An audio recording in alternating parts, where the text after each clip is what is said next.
마치 아름다운 예술작품처럼 보이는 행성. 태양계에서 가장 큰 행성 목성입니다.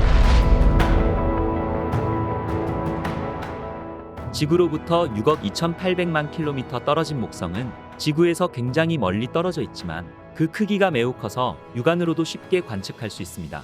목성의 반지름은 지구의 약 11배나 되며 부피는 지구의 1,300배가 넘습니다.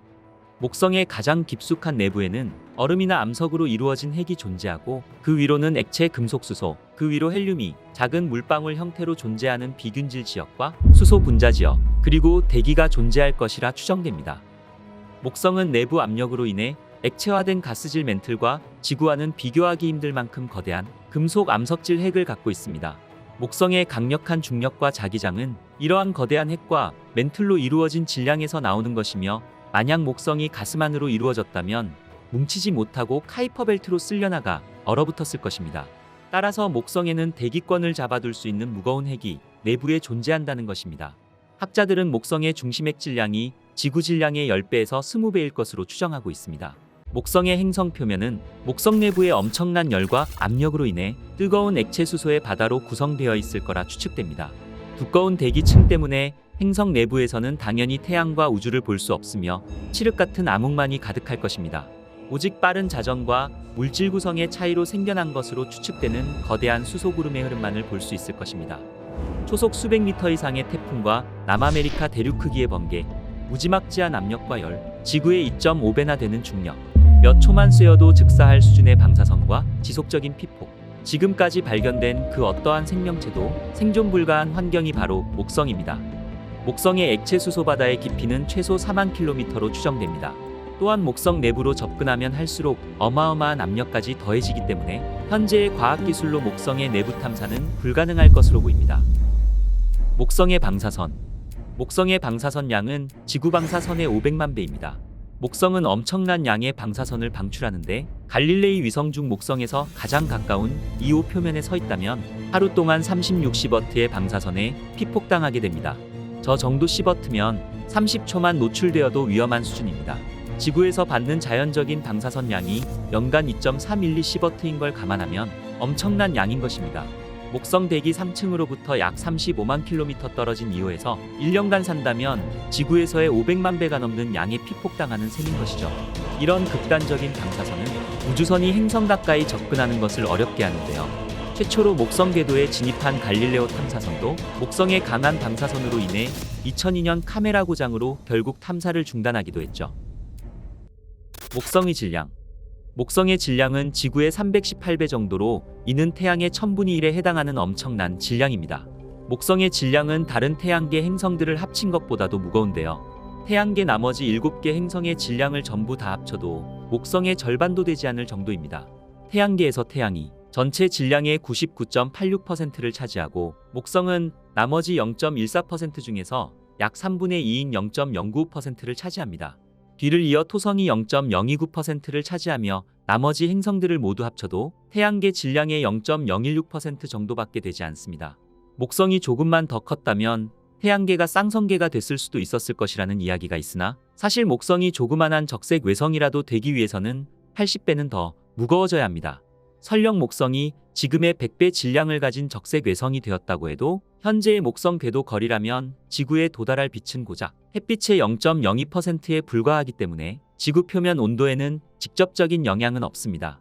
그러나 이는 보름달 밝기의 80배에 해당하므로 대낮에는 붉게 보이고 밤에도 야행성 생물들이 생활하기 어렵게 만들어서 야행성 생물들이 생기지 않았을 것이며, 강력해진 중력에 의해 태양계 구조가 격변되면서 지구에 위협을 가할 수는 있었을 것입니다. 1994년 7월 전 세계 천문학자들은 슈메이커 레비9 혜성이 목성에 충돌하는 것을 숨죽이며 지켜봤습니다. 이 사건은 보는 것만으로도 믿을 수 없는 일이었습니다. 이러한 충격적인 사건은 연구조차 생각하지 못하였으며 이전에도 목격된 적도 없었으니까 말이죠. 이 충격적인 폭발은 너무나도 강력했습니다. 이 폭발은 원자폭탄 3억 개에 해당하는 엄청난 위력이었습니다. 총 21개로 쪼개진 혜성의 파편들은 6일 동안 목성 대기에 떨어졌습니다. 그 충격은 목성 대기에서 3000km 높이까지 거대한 물질 기둥을 만들었으며, 구름 꼭대기에서 성층권까지 거대한 잔해 기둥이 생성되었죠. 목성의 엄청난 중력을 고려한다면 이것은 정말 인상적인 것이었습니다. 그리고 목성의 대기 온도를 섭씨 3만 도에 달하는 온도까지 가열시켰습니다. 충돌 당시 혜성은 시속 21만 6천 킬로미터의 엄청난 속도로 이동하고 있었고 가장 큰 조각은 직경 2km에 달하였습니다. 그 충격은 몇 달 동안 거대한 구름을 일으켰으며 목성 대기의 대적전보다도 더 두드러진 흉터를 남기게 되었죠. 슈메이커 레비9과 같은 이 정도의 대규모 충돌은 완전히 전례가 없는 것은 아니었습니다. 사실 우리 태양계는 혜성과 소행성의 충돌에 대한 증거로 가득 차 있죠. 달에서 보이는 운석 구덩이는 아직도 선명한 충돌 자국을 간직하고 있습니다. 과학자들은 6,600만 년 전 백악기 말 거대한 소행성이 지구에 충돌하였고 비조류 공룡들이 갑자기 대량 멸종된 사건을 소행성이 지구에 충돌한 것이라 추정하고 있는 것이죠. 우리는 이런 거대한 충돌 이벤트를 실제로 볼 수 없을 거라 생각했습니다. 하지만 1994년 혜성이 행성에 충돌하는 목성 충돌 사건을 실제로 목격하였죠. 만약 이 혜성의 작은 한 조각이라도 지구에 충돌했다면 지구는 과연 어떻게 되었을까요? 오늘의 우주의 발견은 우주에서 목격된 가장 큰 행성 폭발 사건인 슈메이커 레비9 목성 충돌 사건에 대해서 알아보겠습니다.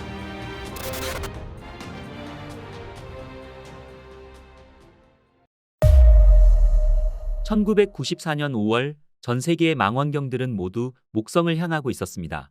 목성을 향해서 날아가고 있는 한 혜성 때문이었죠. 그 혜성의 이름은 바로 슈메이커 레비9 혜성이었습니다. 이 혜성의 발견은 1993년 3월 24일 슈메이커 부부와 데이비드 레비가 캘리포니아의 팔로마 천문대에서 슈미트 망원경을 사용하여 근지 구천체를 찾는 프로그램을 진행하던 중 정말로 우연찮게 혜성을 촬영하며 발견한 것이었습니다. 처음 찍힌 혜성 사진 한 장으로도 혜성이 평범한 혜성이 아님을 알아볼 수 있었습니다. 이 혜성의 핵은 여러 개가 존재했으며 혜성이 목성으로부터 겨우 4도밖에 떨어져 있지 않았기 때문이었죠. 혜성의 움직임을 관찰한 결과 혜성과 목성이 가까워 보이는 것이 그저 바라보는 각도의 문제가 아니라 혜성이 실제로 목성과 가깝기 때문이라는 것이었습니다. 이 결과 슈메이커 레비9 혜성은 핵이 여러 조각으로 나뉘어 있다는 것을 확인하였고 이것은 목성의 강한 중력으로 인해 21개의 조각으로 부서졌다는 사실을 알 수 있었습니다. 이 사건은 지구에서도 그와 같은 일이 일어날 수 있다는 점 때문에 많은 사람들이 관심을 갖게 되었죠. 슈메이커 레비9 혜성은 1992년 7월 7일 목성으로부터 4만 킬로미터 떨어진 곳을 지났는데 이 거리는 목성의 위성 중 가장 목성과 가까운 메티스보다 안쪽이었고 목성의 로슈안계 내부였습니다. 이로 인해 혜성은 목성의 기조력에 의해 여러 조각으로 분해된 것이었습니다. 원래 지름이 5km 이상이던 슈메이커 레비9 혜성은 목성의 조성력에 의해 지름 1km에서 2km 소혜성들로 분해된 채 차례차례 목성을 향해 돌진하였습니다. 이미 목성의 중력에 잡혀 종말을 향해 내닫는 이 소혜성들의 운명은 불을 보듯 뻔하였지만 이 혜성이 지구에 있는 과학자들에게 제공하는 태양계의 신비로운 장관은 우리가 목성에 대해 알고 있는 단편적 지식 그 이상이었습니다. 이 혜성의 조각들은 각각 알파벳을 따서 A 조각부터 W 조각으로 이름 붙여졌습니다. 각각의 조각들은 그 크기가 수백 미터에서 2km까지 다양하였죠. 1994년 7월 14일 드디어 목성의 강력한 중력으로 인해 산산이 부서진 21개의 조각들이 초속 60km라는 맹렬한 속도로 목성에 돌진하였고 차례대로 충돌하기 시작하였습니다. 이 충돌은 6일 동안 계속되었습니다. 과학계는 관측 계획을 세우는 데에만 약 1년이라는 시간이 걸렸습니다. 미양 공우주국은 이번 혜성과 목성의 충돌을 관측하기 위해 전 세계의 지상 망원경과 우주에 떠있는 관측 시설을 총동원했습니다.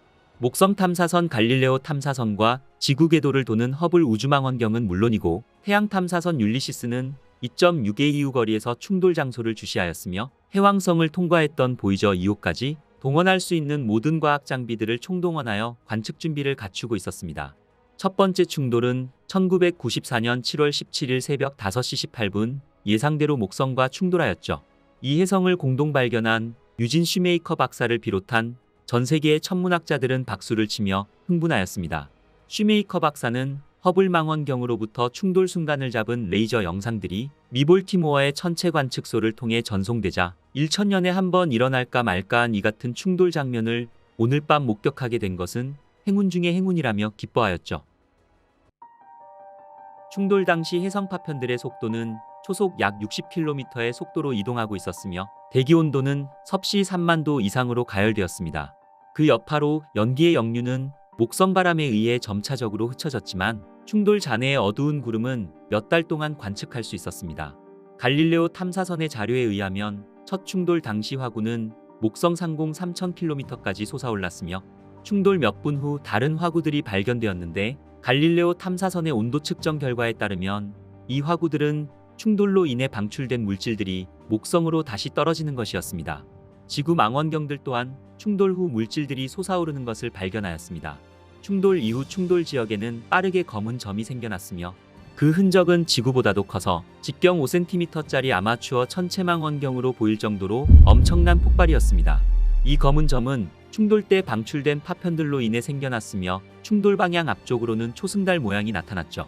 이후 6일에 걸쳐서 21개 파편들이 차례대로 충돌했으며 그리고 가장 큰 충돌은 해성 조각 중 지 조각이 낙하할 때였습니다. 이 충돌로 인해 생긴 점은 지름 12,000km에 육박하였으며 약 600만 TNT 메가톤만큼의 엄청난 에너지를 방출하였죠. 이후 충돌은 마지막 W 조각이 충돌할 때까지 계속되었습니다. 과학자들은 해성 조각이 대기권을 관통하며 목성의 대기 하부에 있는 물질들을 들어올려 구름 아래 물질들을 관찰할 수 있었습니다.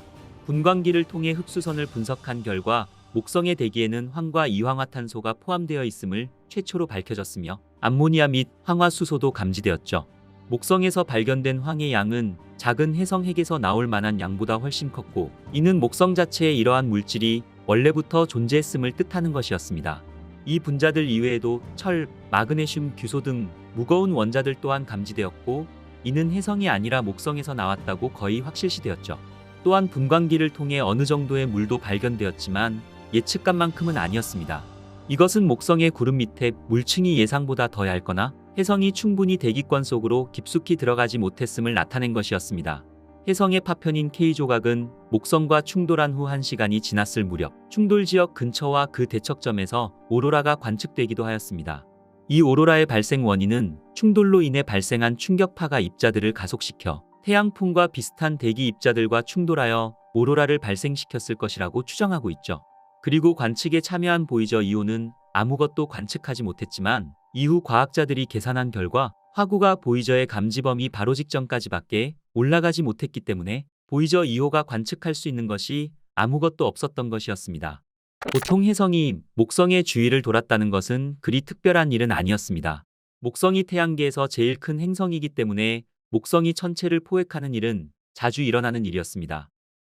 하지만 슈메이커 레비나이 해성 정도의 큰 천체는 흔하게 볼 수 있는 것은 아니었죠. 목성을 도는 해성들은 궤도가 불안정하리라고 예상되는데 이는 보통 목성에 포획되면 궤도 이심률이 매우 커 궤도가 찌그러져 있으며 이것은 궤도 원점에서 태양이 궤도에 섭동을 가하기 때문입니다. 한 연구 결과에 따르면 지름 0.3km 정도의 해성은 500년에 한 번 목성에 충돌하지만 1.6km 정도만 되어도 그 기간은 6,000년 이상으로 늘어납니다. 이것은 과거 해성들이 목성 주변에서 갈라져 목성과 목성의 위성들에 충돌했다는 확실한 증거였습니다.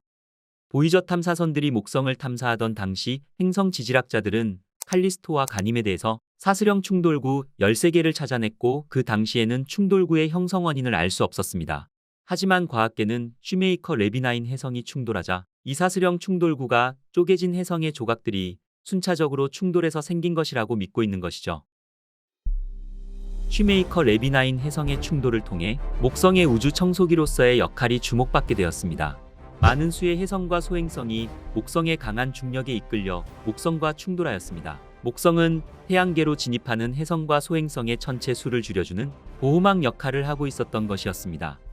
그리고 목성은 태양계의 장벽이라고도 부르고 있습니다. 약 6,600만 년 전 백악기말 공룡을 멸종시킨 칙슬루브 충돌 사건은 지름 10km짜리 소행성 하나가 지구에 있는 유카탄 반도에 떨어져서 생긴 사건이었습니다. 그 많던 비조류 공룡들이 멸종되었다는 사실을 생각하면 우주는 그리 안전한 곳이 아님을 알 수 있습니다. 우주에서는 이 같은 충돌 사태가 도처에도 끊임없이 일어나고 있는 것이죠. 지금도 지구 바깥 궤도를 돌고 있는 거대한 목성은 외부 태양계에서 지구를 향해 날아오는 많은 소행성들이 목성이라는 방패에 먼저 들이받음으로써 지구가 비교적 안전을 누리는 것이죠. 만약 슈메이커 레비나인 해성의 작은 한 조각이라도 지구에 충돌했다면 지구 생물체의 대부분은 아마 멸종을 면치 못했을 것입니다. 그리고 목성은 지구와 태양과의 거리를 적절하게 유지시켜주는 역할도 하고 있습니다. 천문학자들은 만약 목성이 없어진다면 지구에 충돌하는 소행성의 빈도수가 지금보다 더 몇천 배는 높아졌을 것이라고 말하고 있으며, 지금까지 지구에 있는 생물체는 단세포를 벗어나지 못했을 것입니다.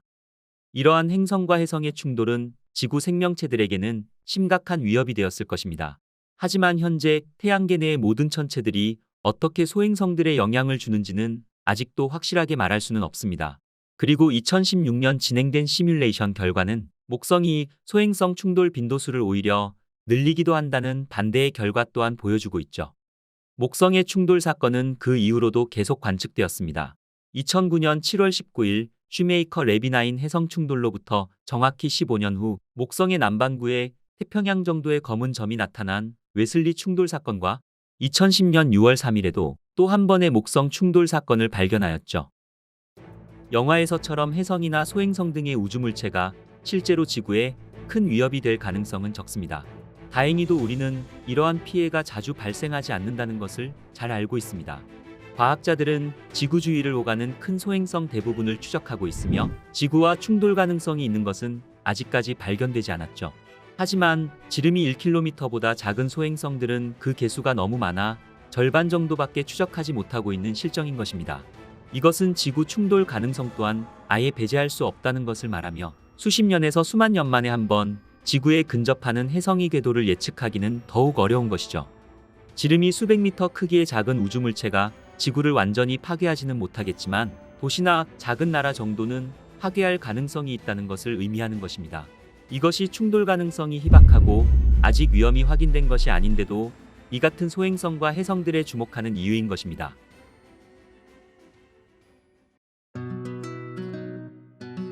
지구를 근접하는 천체에 대비하려면 최대한 일찍 발견하여 그 크기와 궤도를 분석하고 추적하는 것이 중요합니다. 그래야만 지구와 충돌하지 않게 궤도를 바꿔놓거나 충돌 지역을 미리 알고 대처할 수 있는 것이죠.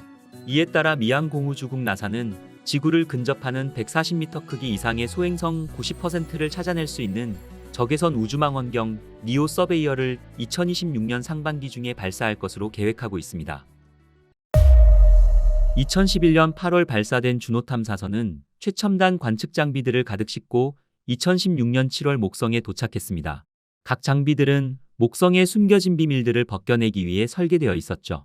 엄청난 자기장을 측정하는 자기장 측정기부터 구름 깊숙한 곳을 탐사하는 마이크로파 복사기까지 없는 게 없을 정도로 탐사 목적이 간절했습니다. 그런데 이 모든 장비 중에서 주노캠은 좀 특별했습니다.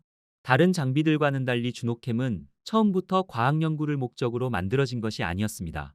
오히려 지구에 있는 사람들이 목성의 아름다움을 더 가까이서 볼 수 있도록 일종의 대중소통 도구로 기획되었죠. 하지만 주노캠은 기대를 훨씬 뛰어넘는 대활약을 펼치게 됩니다. 주노캠의 가치는 탐사선이 목성에 가장 가까이 접근하는 금목점 통과 시점에 드러났습니다. 타원 형궤도를 따라 행성 근처를 빠르게 스쳐 지나갈 때 일어났죠. 바로 이때 우리가 지금까지 본 목성의 사진 중 가장 선명하고 가장 자세한 이미지를 포착할 수 있었습니다. 2023년 9월 7일 54번째 금목점 비행에서 찍은 이 사진과 2024년 6월 13일 62번째 궤도 비행에서 찍은 이 사진이 대표적입니다. 주노 탐사선은 단순히 멋진 사진을 찍는 데만 그치지 않았습니다. 주노 탐사선이 정말 남다른 건 전 세계 사람들을 이 미션에 동참시켰다는 사실입니다. 나사는 주노 탐사선이 찍은 원본 이미지들을 전부 공개하며 전 세계 시민 과학자들과 우주 마니아들이 직접 이 이미지들을 처리하고 보정하도록 장려한 것입니다. 그리고 그 다음 벌어진 일들은 우리 모두를 놀라게 했죠. 전 세계 사람들이 원본 이미지 파일을 다운로드해 예술가와 과학자, 프로그래머 할 것 없이 모두 뛰어들게 된 것입니다. 나사의 이런 개방적인 접근 덕분에 원본 사진에서 놓치기 쉬웠던 미세한 구름 구조나 폭풍의 패턴까지도 잡아낼 수 있었으며 그야말로 예술적인 목성 이미지가 탄생하게 된 것입니다. 어떤 사진들은 마치 스테로이드를 맞은 듯한 거대한 허리케인과 같은 사이클론을 보여주었으며, 또 다른 사진은 꽃잎처럼 휘감겨 있는 폭풍들을 담고 있었습니다. 그리고 이 구름 패턴 중 일부에는 목성 대기의 다른 층에서 드리워진 그림자까지 너무나 상세했죠. 하지만 이 멋진 사진들은 그 이상의 의미를 담고 있었습니다. 과학자들에게 이 모든 색상의 그라데이션과 기이한 형태의 폭풍들은 훨씬 더 큰 퍼즐의 조각이자 단서가 되는 데이터 포인트가 되었죠. 예를 들어 주노 탐사선이 찍은 사진 중 가장 경이로운 이미지 중 하나는 바로 목성의 북극 저기압성 폭풍일 것입니다. 이 사진에는 역동적으로 움직이는 9개의 폭풍을 형성하고 있었으며 중심에 하나, 그 주위를 8개의 폭풍이 거의 완벽한 팔각형 모양으로 빙글빙글 돌고 있었죠. 심지어 이 폭풍 하나의 크기는 무려 4,000km에서 7,000km에 육박했으며 지구만큼이나 컸습니다. 그런데 한 가지 이상한 것은 목성의 이 엄청난 폭풍들이 수세기 동안 안정적으로 유지되고 있다는 것입니다. 과학자들은 그 이유가 힘의 복잡한 균형 때문이다 말합니다. 폭풍들 간의 상호작용은 물론 목성의 빠른 자전과 내부열 그리고 엄청난 대기압이 합쳐져 폭풍들을 붙잡아둔다는 것이죠. 주노 탐사선은 궤도를 돌 때마다 북극에 더 가까이 다가갔습니다. 이를 통해 탐사선의 장비들은 다양한 방향에서 이미지를 포착할 수 있게 되었죠. 주노 탐사선에 탑재된 마이크로파 복사계는 목성 깊숙한 곳까지 꿰뚫어 볼 수 있게 해주었습니다. 마이크로파의 영상을 다시 한번 보시면 극지방 저기압들이 가시광선 영역에서는 다른 폭풍들과 비슷한 크기였지만 다른 폭풍들보다 더 강한 마이크로파 신호를 보여주며 최소 100km까지 뻗어 있다는 것을 나타냈죠. 더욱 흥미로운 사실은 중심에 있는 저기압 폭풍이 가시광선과 적외선 이미지에서는 모두 선명하게 나타났지만 마이크로파에서는 사라진다는 것입니다. 이것은 중심 저기압의 지표면 아래의 구조가 주변 폭풍들과는 다를 수 있음을 시사했죠. 주노 탐사선은 목성 대기의 역대급 상세 이미지를 포착해왔습니다. 소용돌이치는 나선형 팔과 미세한 난류 패턴, 구름이 변하는 모습들까지 담아냈죠. 주노 탐사선은 구름 꼭대기에서 불과 11,000km 상공까지 근접 비행하며 목성의 모든 폭풍들과 소용돌이치는 구름의 모습까지 우리에게 보여주었습니다. 그리고 이제 우리는 시민 과학자들의 노력 덕분에 마치 살아 숨쉬는 듯한 목성의 구름들을 3차원으로 볼 수 있게 되었습니다. 최근 비행에서는 빠르게 움직이는 고고도 제트기류의 모습을 포착하기도 했으며 이 제트기류는 이전 탐사선에는 보이지 않던 것들이었죠. 하지만 이제 구름띠를 가로지르는 흉터처럼 선명한 흔적을 나타내고 있었습니다. 이미지 오른쪽 중앙 근처에서는 밝은 흰색 구름 덩어리를 볼 수 있습니다. 이것들은 주변 대기 위로 솟아오른 고고도 팝업 구름으로 당시 주노 탐사선이 목성 대기 위 9,600km 상공에서 포착했죠. 하지만 중요한 것은 사진 그 이상이었습니다. 탐사선이 측정한 중력 데이터는 하나의 미스터리를 드러냈습니다.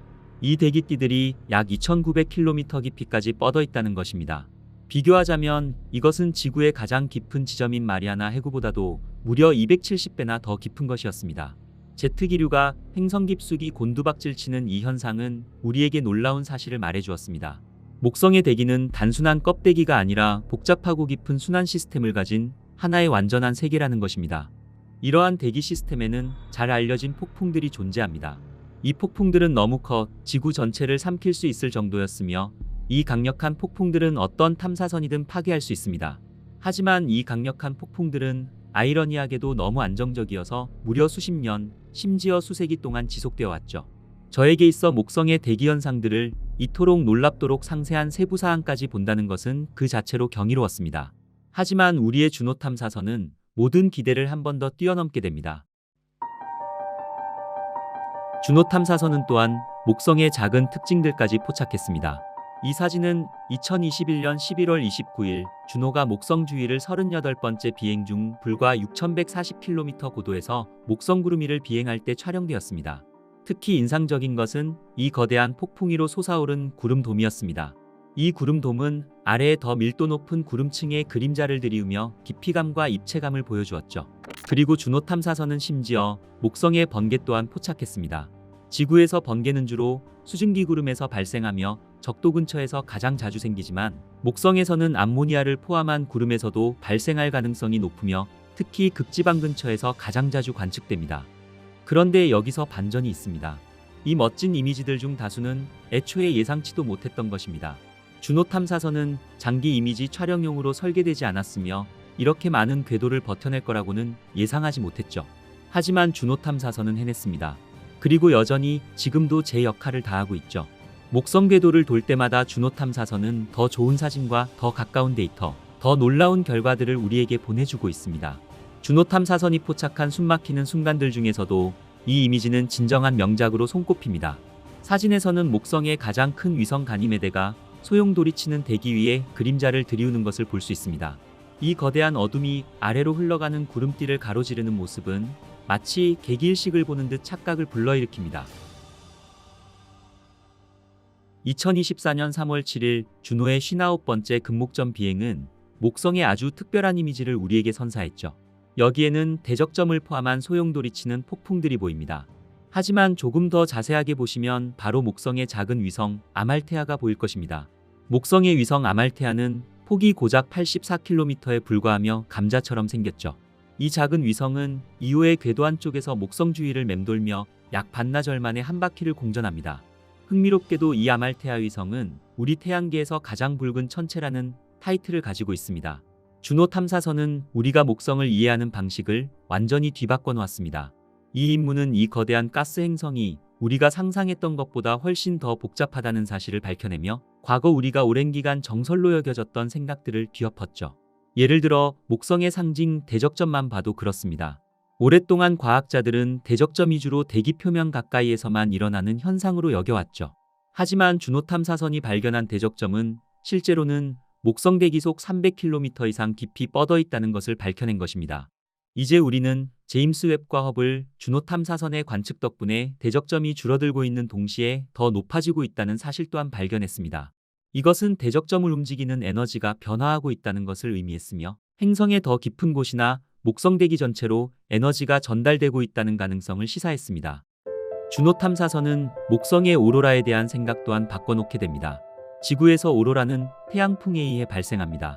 하지만 목성은 행성의 빠른 자전과 강력한 자기장에 의해 구동되며 태양으로부터가 아니라 목성 내부로부터 동력을 얻는 자신만의 독특한 오로라 시스템을 가지고 있다는 것을 의미했죠. 그리고 무엇보다 가장 큰 발견은 목성 핵에 관한 것입니다. 과학자들은 한때 목성이 매우 작고 조밀한 핵이나 핵을 전혀 가지고 있지 않을 것으로 믿고 있었죠. 하지만 준호 탐사선이 보내온 데이터에 의하면 목성은 부분적으로 해체될 수도 있는 거대한 솜털 같은 핵을 가지고 있다는 것입니다. 이것은 목성의 초기, 목성이 거대한 충돌을 겪었을 가능성이 있으며 그 충돌로 핵을 교란시켜 목성 내부 구조를 변화시켰을 수 있다는 것을 말해주었죠. 과학자들은 목성이 강한 자기장을 가지고 있다는 사실을 오랫동안 알고 있었습니다. 그런데 준호 탐사선이 수집한 데이터가 또다시 모두를 놀라게 했죠. 목성의 일부 지역에서는 지구 자기장보다 무려 30배나 더 강력하다는 사실이 드러났기 때문입니다. 이것은 과학자들이 예상했던 것보다 훨씬 더 막강한 자기장이었습니다. 준호가 수집한 데이터에 따르면 목성 내부의 엄청난 압력 때문에 단순히 수소가 액체로 변한 것이 아니라 액체 금속 수소라는 독특한 상태로 변한다는 것입니다. 이 상태에서 수소는 금속처럼 행동하며 전기를 자유롭게 전도한다는 것이죠. 과학자들은 이것이 바로 거대한 자기장을 생성하는 주된 원인이라 보고 있습니다. 또한 이 금속 수소가 형성되는 영역은 이전에 생각했던 것보다 훨씬 더 표면에 가깝다는 사실이 명확해졌으며 이 역시 준호 탐사선이 관측하기 전까지는 과학자들이 목성 구조에 대해 가졌던 많은 가설들이 사실이 아니었음을 명백히 보여준 것입니다. 예측과 데이터 사이의 이러한 불일치는 아직도 과학자들이 목성에 대해 많은 것을 알지 못한다는 것을 암시했으며 이것이 바로 인류가 탐사선을 직접 행성으로 보내는 이유일 것입니다. 준호 탐사선의 놀라운 발견들은 과학자들을 수십 년간 괴롭혔던 질문들에 대한 답을 주었습니다. 1995년 갈릴레오 탐사선이 목성 대기로 탐사정을 떨어뜨렸을 때부터일 것입니다. 당시 탐사정은 거의 1시간 동안 하강하며 방대한 데이터를 지구로 전송했죠. 그런데 그 데이터들 중에는 예상치 못한 사실 하나가 포함되어 있었습니다. 목성 대기의 상층부가 놀라울 정도로 건조하다는 것이었죠. 과학자들이 예상했던 것보다 목성의 물이 10분의 1밖에 포함되어 있지 않았습니다. 그 당시 과학자들은 탐사정이 우연히 건조한 지점에 착륙했기 때문이라 여기며 대수롭지 않게 넘겼죠. 하지만 과학에서는 우연이란 늘 의문을 남기는 법입니다. 25년이 지난 후 준호 탐사선의 도움으로 이 미스터리의 진짜 원인이 마침내 밝혀졌습니다. 목성 적도 북쪽 지역이 예상보다 건조하다는 것이 사실로 드러난 것이죠. 이 모든 것은 이전에 파악되지 않았던 과정이 일어나고 있기 때문이었습니다. 준호 탐사선 덕분에 이제 우리는 번개섬광이 관측되는 지역에서 물과 암모니아가 결합하여 밀도 높은 덩어리를 형성한다는 것을 알게 되었습니다. 이것은 마치 암모니아와 물얼음 알갱이들이 무거워지면서 대기 깊숙이 가라앉아 상층부의 수분과 암모니아를 함께 끌어내리는 역할을 한다는 것입니다.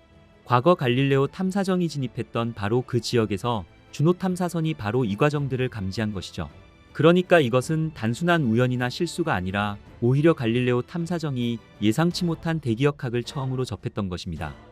원래 주노 탐사선은 단 32번의 궤도 비행을 마치고 종료될 예정이었습니다. 하지만 주노 탐사선이 이뤄낸 놀라운 발견들 덕분에 나사는 그 임무를 2025년까지 연장했죠. 하지만 주노 탐사선의 연장 임무는 이제 막바지에 다다르고 있습니다. 2025년 9월 17일 주노 탐사선은 77번째 마지막 목성과의 만남을 끝으로 작별을 고하며 임무를 해제하게 됩니다. 그리고 토성의 탐사선인 카시니 탐사선과 같이 주노 탐사선은 그 엄청난 임무 끝을 알리는 장렬한 불꽃을 불태울 것입니다. 태양계의 모든 천체들은 저마다의 독특한 방식으로 특별합니다. 어떤 행성은 황량하게 보이는 화성처럼, 아니면 영원히 얼어붙어 있거나 명왕성처럼 얼음으로 뒤덮여 있죠. 반면 금성이나 타이탄처럼 두꺼운 대기에 둘러싸여 있는 행성들도 있습니다. 그러나 우리 태양계 내에는 완전히 다른 세계가 존재합니다. 그 천체의 깊은 곳에서는 수백 개의 끓어오르는 화산들이 현재에도 끊임없이 파괴되고 요동치며 예측 불가능하게 분출하는 엄청난 화산의 연기 기둥들이 우주로 솟아오르고 있죠. 이 위성은 현대의 어떤 천체보다도 우리 태양계의 행성들의 40억 년 전 모습과 닮아 있습니다. 이곳은 바로 목성의 세 번째로 큰 위성 이오입니다. 우리 태양계에서 가장 거대한 행성인 목성은 소용돌이치는 폭풍과 거대한 위성, 그리고 우리가 이제 막 이해하기 시작한 강력한 힘으로 가득 찬 세상입니다.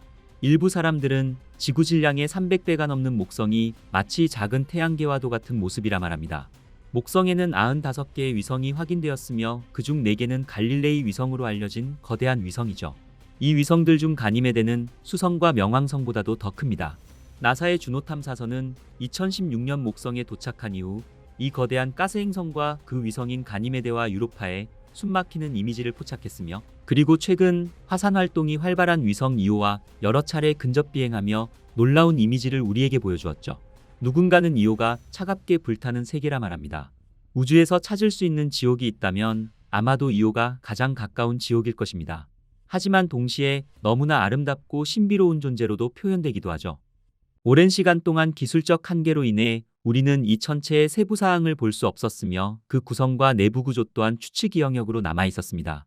그러나 과학의 발전 덕분에 천문학자들은 점점 더 많은 정보를 얻게 되었죠. 오늘날 이오는 가니메데와 타이탄, 칼리스토에 이어 태양계 전체에서 가장 큰 위성 중 하나로 알려져 있습니다. 우리가 이오에 대해 알고 있는 대부분의 정보는 1995년부터 2006년까지 목성계를 상세히 연구한 갈릴레오 탐사선으로부터 얻은 것입니다. 그 이후 카시니 탐사선과 뉴호라이즌스 탐사선을 포함한 많은 다른 우주선들이 이오를 지나가면서 추가적인 근접 관측을 수행했으며, 현재도 목성 궤도를 돌고 있는 주노 탐사선은 때때로 이 화산 위성에 카메라를 돌려 이오의 기이한 특징들을 상기시켜주고 있죠. 이 모든 탐사선들은 우리에게 이오의 새롭고 놀라운 이미지들을 제공하며 이오의 진정한 모습을 드러내 주었습니다. 이오는 화산들이 표면 곳곳에서 끊임없이 분출하는 거대한 용암 분수가 작은 나라 하나를 삼킬 만큼 거대한 용암 호수를 만들어내는 극단적인 세계입니다. 이오는 목성의 세 번째로 큰 위성으로 지름은 3643km에 달하며 태양계에서 네 번째로 큰 위성입니다. 지구의 달보다 약간 더 큽니다. 이오는 목성의 큰 위성들 중 가장 안쪽에 위치해 있어 목성의 강력한 중력 압력과 극심한 방사선에 노출되어 있죠. 태양계의 대부분의 위성들은 규산염과 얼음으로 구성되어 있지만 이오는 규산염 암석으로 이루어져 있어 위성이라기보다는 암석형 행성들과 그 구성이 훨씬 더 유사합니다. 또한 이오의 지각은 약 50km 두께이며 표면에는 거대한 용암호수에 의해 고통받고 있죠. 이 위성이 표면 아래의 거대한 마그마의 바다를 형성합니다. 이 마그마는 핵에서부터 가능한 모든 경로를 통해 상승하며 일부 지역에서는 최대 100m까지 부풀어 오릅니다. 그리고 이 마그마는 표면으로 분출해 거대한 용암호수를 형성하게 되는 것이죠. 하지만 이오는 끊임없이 열을 방출함에도 불구하고 태양에서 멀리 떨어져 있어 이 천체는 차가운 상태를 유지합니다. 관측 결과 화산 지역과는 대조적으로 이오의 평원들은 추운 기후의 특징을 나타내며 이오의 평균 온도는 영하 163도에 불과하죠. 이것은 이 행성이 열을 가둘 만큼 충분한 대기가 없기 때문입니다. 그렇다면 이오는 왜 태양계의 다른 위성들과 비교했을 때 이토록 지옥 같은 모습을 하고 있을까요? 이오의 표면은 수백 개의 화산으로 뒤덮여 있습니다. 녹아내린 용암이 거대한 분수처럼 솟아오르는데 일부는 수십 킬로미터 상공까지 치솟아 이오의 강력한 화산 활동을 생생하게 보여줍니다. 이 위성의 끊임없는 화산 활동은 조성열에 의해 발생합니다. 거대한 중력이 이오를 늘리고 쥐어짜면서 발생하는 열 때문이죠. 조성열을 쉽게 이해하는 방법은 이오를 마치 줄다리기의 밧줄처럼 생각해 볼 수 있습니다. 이오는 목성의 강력한 중력과 목성에서 더 멀리 떨어진 이웃 위성인 유로파와 가니메데의 중력 사이에 갇혀 끊임없는 줄다리기 속에 놓여 있는 것이죠. 이러한 당김과 밀림은 이오를 늘리고 구부러지게 만들며 마치 찰흙덩어리를 반복해 쥐어짤 때 손이 따뜻해지는 것처럼 이오를 가열시킵니다. 바로 이 열이 이오 표면 전반에 걸쳐 화산 활동을 촉발하는 원인이 되는 것이죠. 이오는 목성의 타원 궤도를 따라 이동하며 목성의 강력한 자기력선을 가로지릅니다. 이것은 이오가 전기 활동과 방사선의 온상이라는 것을 의미했죠. 이 위성은 무려 300만 암페어 이상의 전류를 생성할 수 있으며 목성을 가까이 지나갈 때 목성 상층 대기에서 번개를 유발합니다. 이오가 이 거대한 방사선대를 통과할 때마다 이 자기력선은 전자기 토네이도처럼 표면을 휩쓸며 매 초마다 약 1톤의 물질을 벗겨냅니다. 이오 표면에서 이탈된 파편들은 자기장에 의해 이온화되어 이오 주변에 구름을 형성하게 됩니다. 그리고 이 구름들은 목성 주위에 훨씬 더 큰 방사선 구름인 플라즈마 토러스로 유입됩니다. 행성과 토러스가 회전하면서 이 이온들 중 일부가 목성의 상층 대기로 떨어지며 목성에 눈부시고 화려한 오로라를 생성하게 되는 것이죠. 21세기 초까지 이오의 표면은 최소 5개의 탐사선에 의해 탐사되었습니다. 그러나 가장 핵심적인 통찰력을 제공한 것은 1970년대의 파이오니어 탐사선과 보이저 탐사선이었죠. 과학자들은 탐사선들이 지구로 전송한 이미지에서 거대한 가스 분출을 감지하게 됩니다. 그리고 그중 일부는 무려 500km 높이까지 솟아올랐죠. 이 관측은 태양계 연구의 새로운 장을 열어주게 됩니다. 주노 탐사선의 근접 비행에서 얻은 가시광선과 적외선 이미지를 결합해 이오의 화산 활동 모습을 생생하게 볼 수 있었으며, 그리고 최근 탐사선들의 30년치 데이터를 결합해 이오의 화산 활동 지도를 만들게 됩니다. 이 지도에서는 마그마가 위성 내부에서 분출되는 뜨거운 지점들의 변화하는 모습을 생생하게 보여줍니다. 특히 이 지도에는 극지방의 화산 존재를 보여주며 이오의 지각 아래 마그마 바다의 존재 가능성을 뒷받침해 주었죠. 이오가 겪는 엄청난 조성력은 이오의 지하 대부분을 액체 상태로 유지시키며, 이 액체 물질은 엄청난 압력을 해소하기 위해 끊임없이 탈출구를 찾아 표면으로 분출됩니다. 이오는 기본적으로 스스로를 뒤집어 놓는다고 묘사될 수 있습니다. 화산과 용암호수로 뒤덮인 이 지옥 같은 표면은 이러한 과정의 결과일 것입니다. 그리고 이 중에서도 가장 큰 지형은 로키 파테라라 불리우고 있죠. 2023년 12월 주노 탐사선이 촬영한 이 놀랍도록 선명한 실제 이미지에서는 이오의 아래쪽에서 로키 파테라를 보여줍니다. 로키 파테라는 가운데에 떠있는 섬처럼 보이며 거대한 어두운 지역으로 눈에 띄게 두드러져 보입니다. 이 용암호수는 지구에서 발견된 그 어떤 용암호수보다도 몇백만 배나 더 넓은 면적을 가지고 있죠. 더 자세히 들여다보기 위해 1979년 3월 보이저 탐사선이 촬영한 이미지들을 살펴보겠습니다. 여기서 보시다시피 202km 길이의 이 호수는 마그마로 가득 차 있으며 뜨거운 용암으로 가장자리가 둘러싸여 섬들이 점점이 박혀 있습니다. 연구 결과에 따르면 흥미롭게도 이 화산호수는 호수 내에 식어가는 용암이 주기적으로 가라앉아 한쪽 끝에서 시작된 신선한 용암의 파동이 섬 주위를 흘러 다른 쪽으로 합쳐지는 현상이 발생합니다. 이 현상은 약 500일마다 한 번씩 일어나는 이오만의 기묘한 현상입니다. 더욱 놀라운 사실은 최근 주노 탐사선이 이 지역을 촬영했을 때 영하 130도에 달하는 추운 표면 온도로 인해 새로운 용암이 표면에서 빠르게 식으며 유리처럼 매끄러워진다는 사실이 밝혀졌죠. 이오 내부의 엄청난 열과 압력은 대부분의 지하 물질을 액체 상태로 유지하며 이 마그마는 압력을 해소하기 위해 끊임없이 표면으로 분출됩니다. 이는 분화구를 채우거나 균열을 통해 솟아오르는 형태로 나타나죠. 이러한 빈번한 용암 흐름은 충돌 분화구를 지우며 용암으로 이루어진 매끄러운 호수와 햇빛을 반사하는 유리 같은 암석으로 호수 평원을 덮게 됩니다. 이것은 우리가 살고 있는 지구에서도 발견되며 화산 활동으로 생성된 검은색 흑요암석 유리와 유사합니다. 그러나 로키 파테라의 동쪽에는 이오 표면의 다른 어떤 특징보다 두드러지는 지형이 있습니다. 바로 펠레 화산 지역입니다. 펠레 화산은 지구가 아닌 다른 천체에서 발견된 최초의 활화산입니다. 이 화산 주위를 보시면 지름 약 1300km에 달하는 거대한 붉은색과 주황색 고리를 발견하실 수 있습니다. 자세히 보시면 하트 모양을 하고 있는 특징을 볼 수 있는데, 이것은 펠레 화산이 300km 상공까지 화산가스 기둥을 끊임없이 뿜어내어 이 가스들은 차가운 이오의 대기에서 곧바로 얼어붙어 넓고 붉은 고리 형태로 다시 지표면에 가라앉은 결과물입니다. 이오 표면은 다채로운 색상으로 뒤덮여 있습니다. 2001년 10월 갈릴레오 탐사선이 촬영한 근접 이미지에서는 투판 파테라를 볼 수 있습니다. 이것은 지름 약 75km의 명확한 화산 함몰지이며 약 900m 높이의 절벽으로 둘러싸여 있습니다. 중앙에는 어두운 용암에 덮이지 않은 것을 보아 분화구 바닥의 다른 부분보다 더 높은 지역이 있는 것이 분명합니다. 이 지역의 대부분은 화산 분출구에서 새어나온 유황가스가 응축되어 형성된 것으로 보이는 붉은색 퇴적물로 덮여 있습니다. 검은색 물질은 최근 분출된 아직 따뜻한 용암입니다. 노란색은 유황화 암물의 혼합물로 추정되며 녹색은 붉은 유황이 어두운 용암과 상호작용한 곳에서 형성된 것으로 보입니다. 이 초현실적인 화산 함몰지는 이 기이한 천체 전역에서 일어나는 화학 반응의 완벽한 예시일 것입니다. 이오 표면 전체에 퍼져 있는 이 모든 혼돈은 다른 어떤 곳과도 비교할 수 없는 화산 세계를 위한 완벽한 조건을 만들어냅니다. 그리고 약 400개의 활화산이 있는 것으로 추정되며 우리는 그중 일부가 분출하는 근접 사진을 포착했죠. 1999년 7월 갈릴레오 탐사선이 촬영한 이 흐릿한 이미지는 화산 프로메테우스가 우산 모양의 가스와 먼지 기둥을 우주 높이 분출하는 모습을 보여줍니다.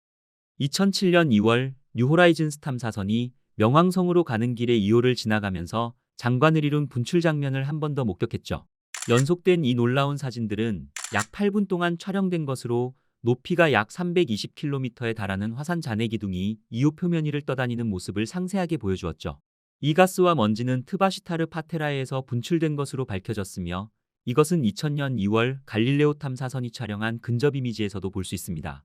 그리고 이것은 이오에서 기록된 가장 긴 분출 중 하나로 530일 동안 지속되었죠. 이오는 화산으로만 뒤덮여 있는 것이 아닙니다. 이오에는 거대한 산들도 있는데 일부는 지구에서 발견되는 그 어떤 산보다도 높습니다. 이 산들은 산맥이나 사슬 형태로 함께 모여 있기보다는 고립된 경향이 있으며 이는 지구에서와 같은 판 구조론보다는 화산 활동 결과일 가능성이 높다는 것을 시사했죠. 2023년 10월 15일 주노 탐사선은 이오 표면 11,700km 떨어진 곳에서 이오의 북극 지역을 최초로 근접해 이미지를 포착하게 됩니다. 보이저 탐사선과 갈릴레오 탐사선의 임무에서는 이 지역 데이터를 완전히 수집하지 못했기에 주노 탐사선은 이 지역에서 이전에는 한 번도 본 적 없는 세 개의 산을 발견했죠. 이러한 근접 비행은 이오의 또 다른 특징, 스티플 산을 보여주었습니다. 주노 탐사선의 실제 데이터를 사용해 제작된 나사의 시뮬레이션 이미지에서는 이 기이한 산들의 일부가 어떻게 생겼는지 보여줍니다. 이 산은 첨탑이라는 별명을 가지고 있으며 높이는 약 5km에서 7km에 달합니다. 하지만 이러한 날카로운 지형을 만들어낼 수 있는 화산 활동의 종류를 이해하기란 어렵습니다. 이오의 표면은 의심할 여지 없이 혼돈의 풍경이지만 우리가 적외선으로 이 위성을 확대하여 관찰한다면 이오가 얼마나 극단적인 곳인지 알 수 있습니다. 적외선은 우리가 볼 수 없는 빛의 종류입니다. 2022년 7월 주노 탐사선이 촬영한 이 놀라운 적외선 이미지는 이오가 얼마나 화산 활동이 활발한지 정확히 보여줍니다. 이 붉은색과 노란색 그리고 흰색 점들은 각각 뜨거운 용암이 끓어오르는 지점을 나타냅니다. 색상이 밝을수록 온도가 높습니다. 그리고 이 적외선 이미지를 가시광선 이미지 위에 겹쳐보면 이오의 표면이 얼마나 혼란스러울 수 있는지를 더욱 실감할 수 있죠. 하지만 이오가 지옥의 모습처럼 보일지라도 훨씬 더 멀리서 관찰하면 이오는 우리에게 장엄하고도 멋진 빛의 쇼를 보여줍니다. 주노 탐사선은 2023년과 2024년에 걸쳐 이오의 표면으로부터 약 1500km까지 근접해 여러 차례 용감한 비행을 감행했습니다. 이 지옥 같은 목성의 위성을 근접 비행하는 동안 주노 탐사선은 지평선 위로 솟아오르는 유령 같은 화산의 연기 기둥을 포착했죠. 이오 전역의 화산 연기 기둥들은 매 초마다 4톤 이상의 이산화황과 가스들을 뿜어냅니다. 이 가스들의 대부분은 얼어붙어 표면에 침전되거나 우주로 사라지지만 햇빛의 도움으로 일부 이산화황은 기체 상태로 유지되어 이오의 매우 얇은 대기를 형성합니다. 이 얇은 대기가 목성의 자기장에 갇힌 고에너지 전하입자들과 섞이면 마침내 이오의 신비로운 오로라가 빛을 냅니다. 흥미롭게도 이오의 오로라는 지구의 오로라와 달리 주로 적도에서 발생합니다. 접선 궤도를 따라 날아가는 입자들이 가장 두꺼운 대기층을 통과해야 하기 때문일 것입니다.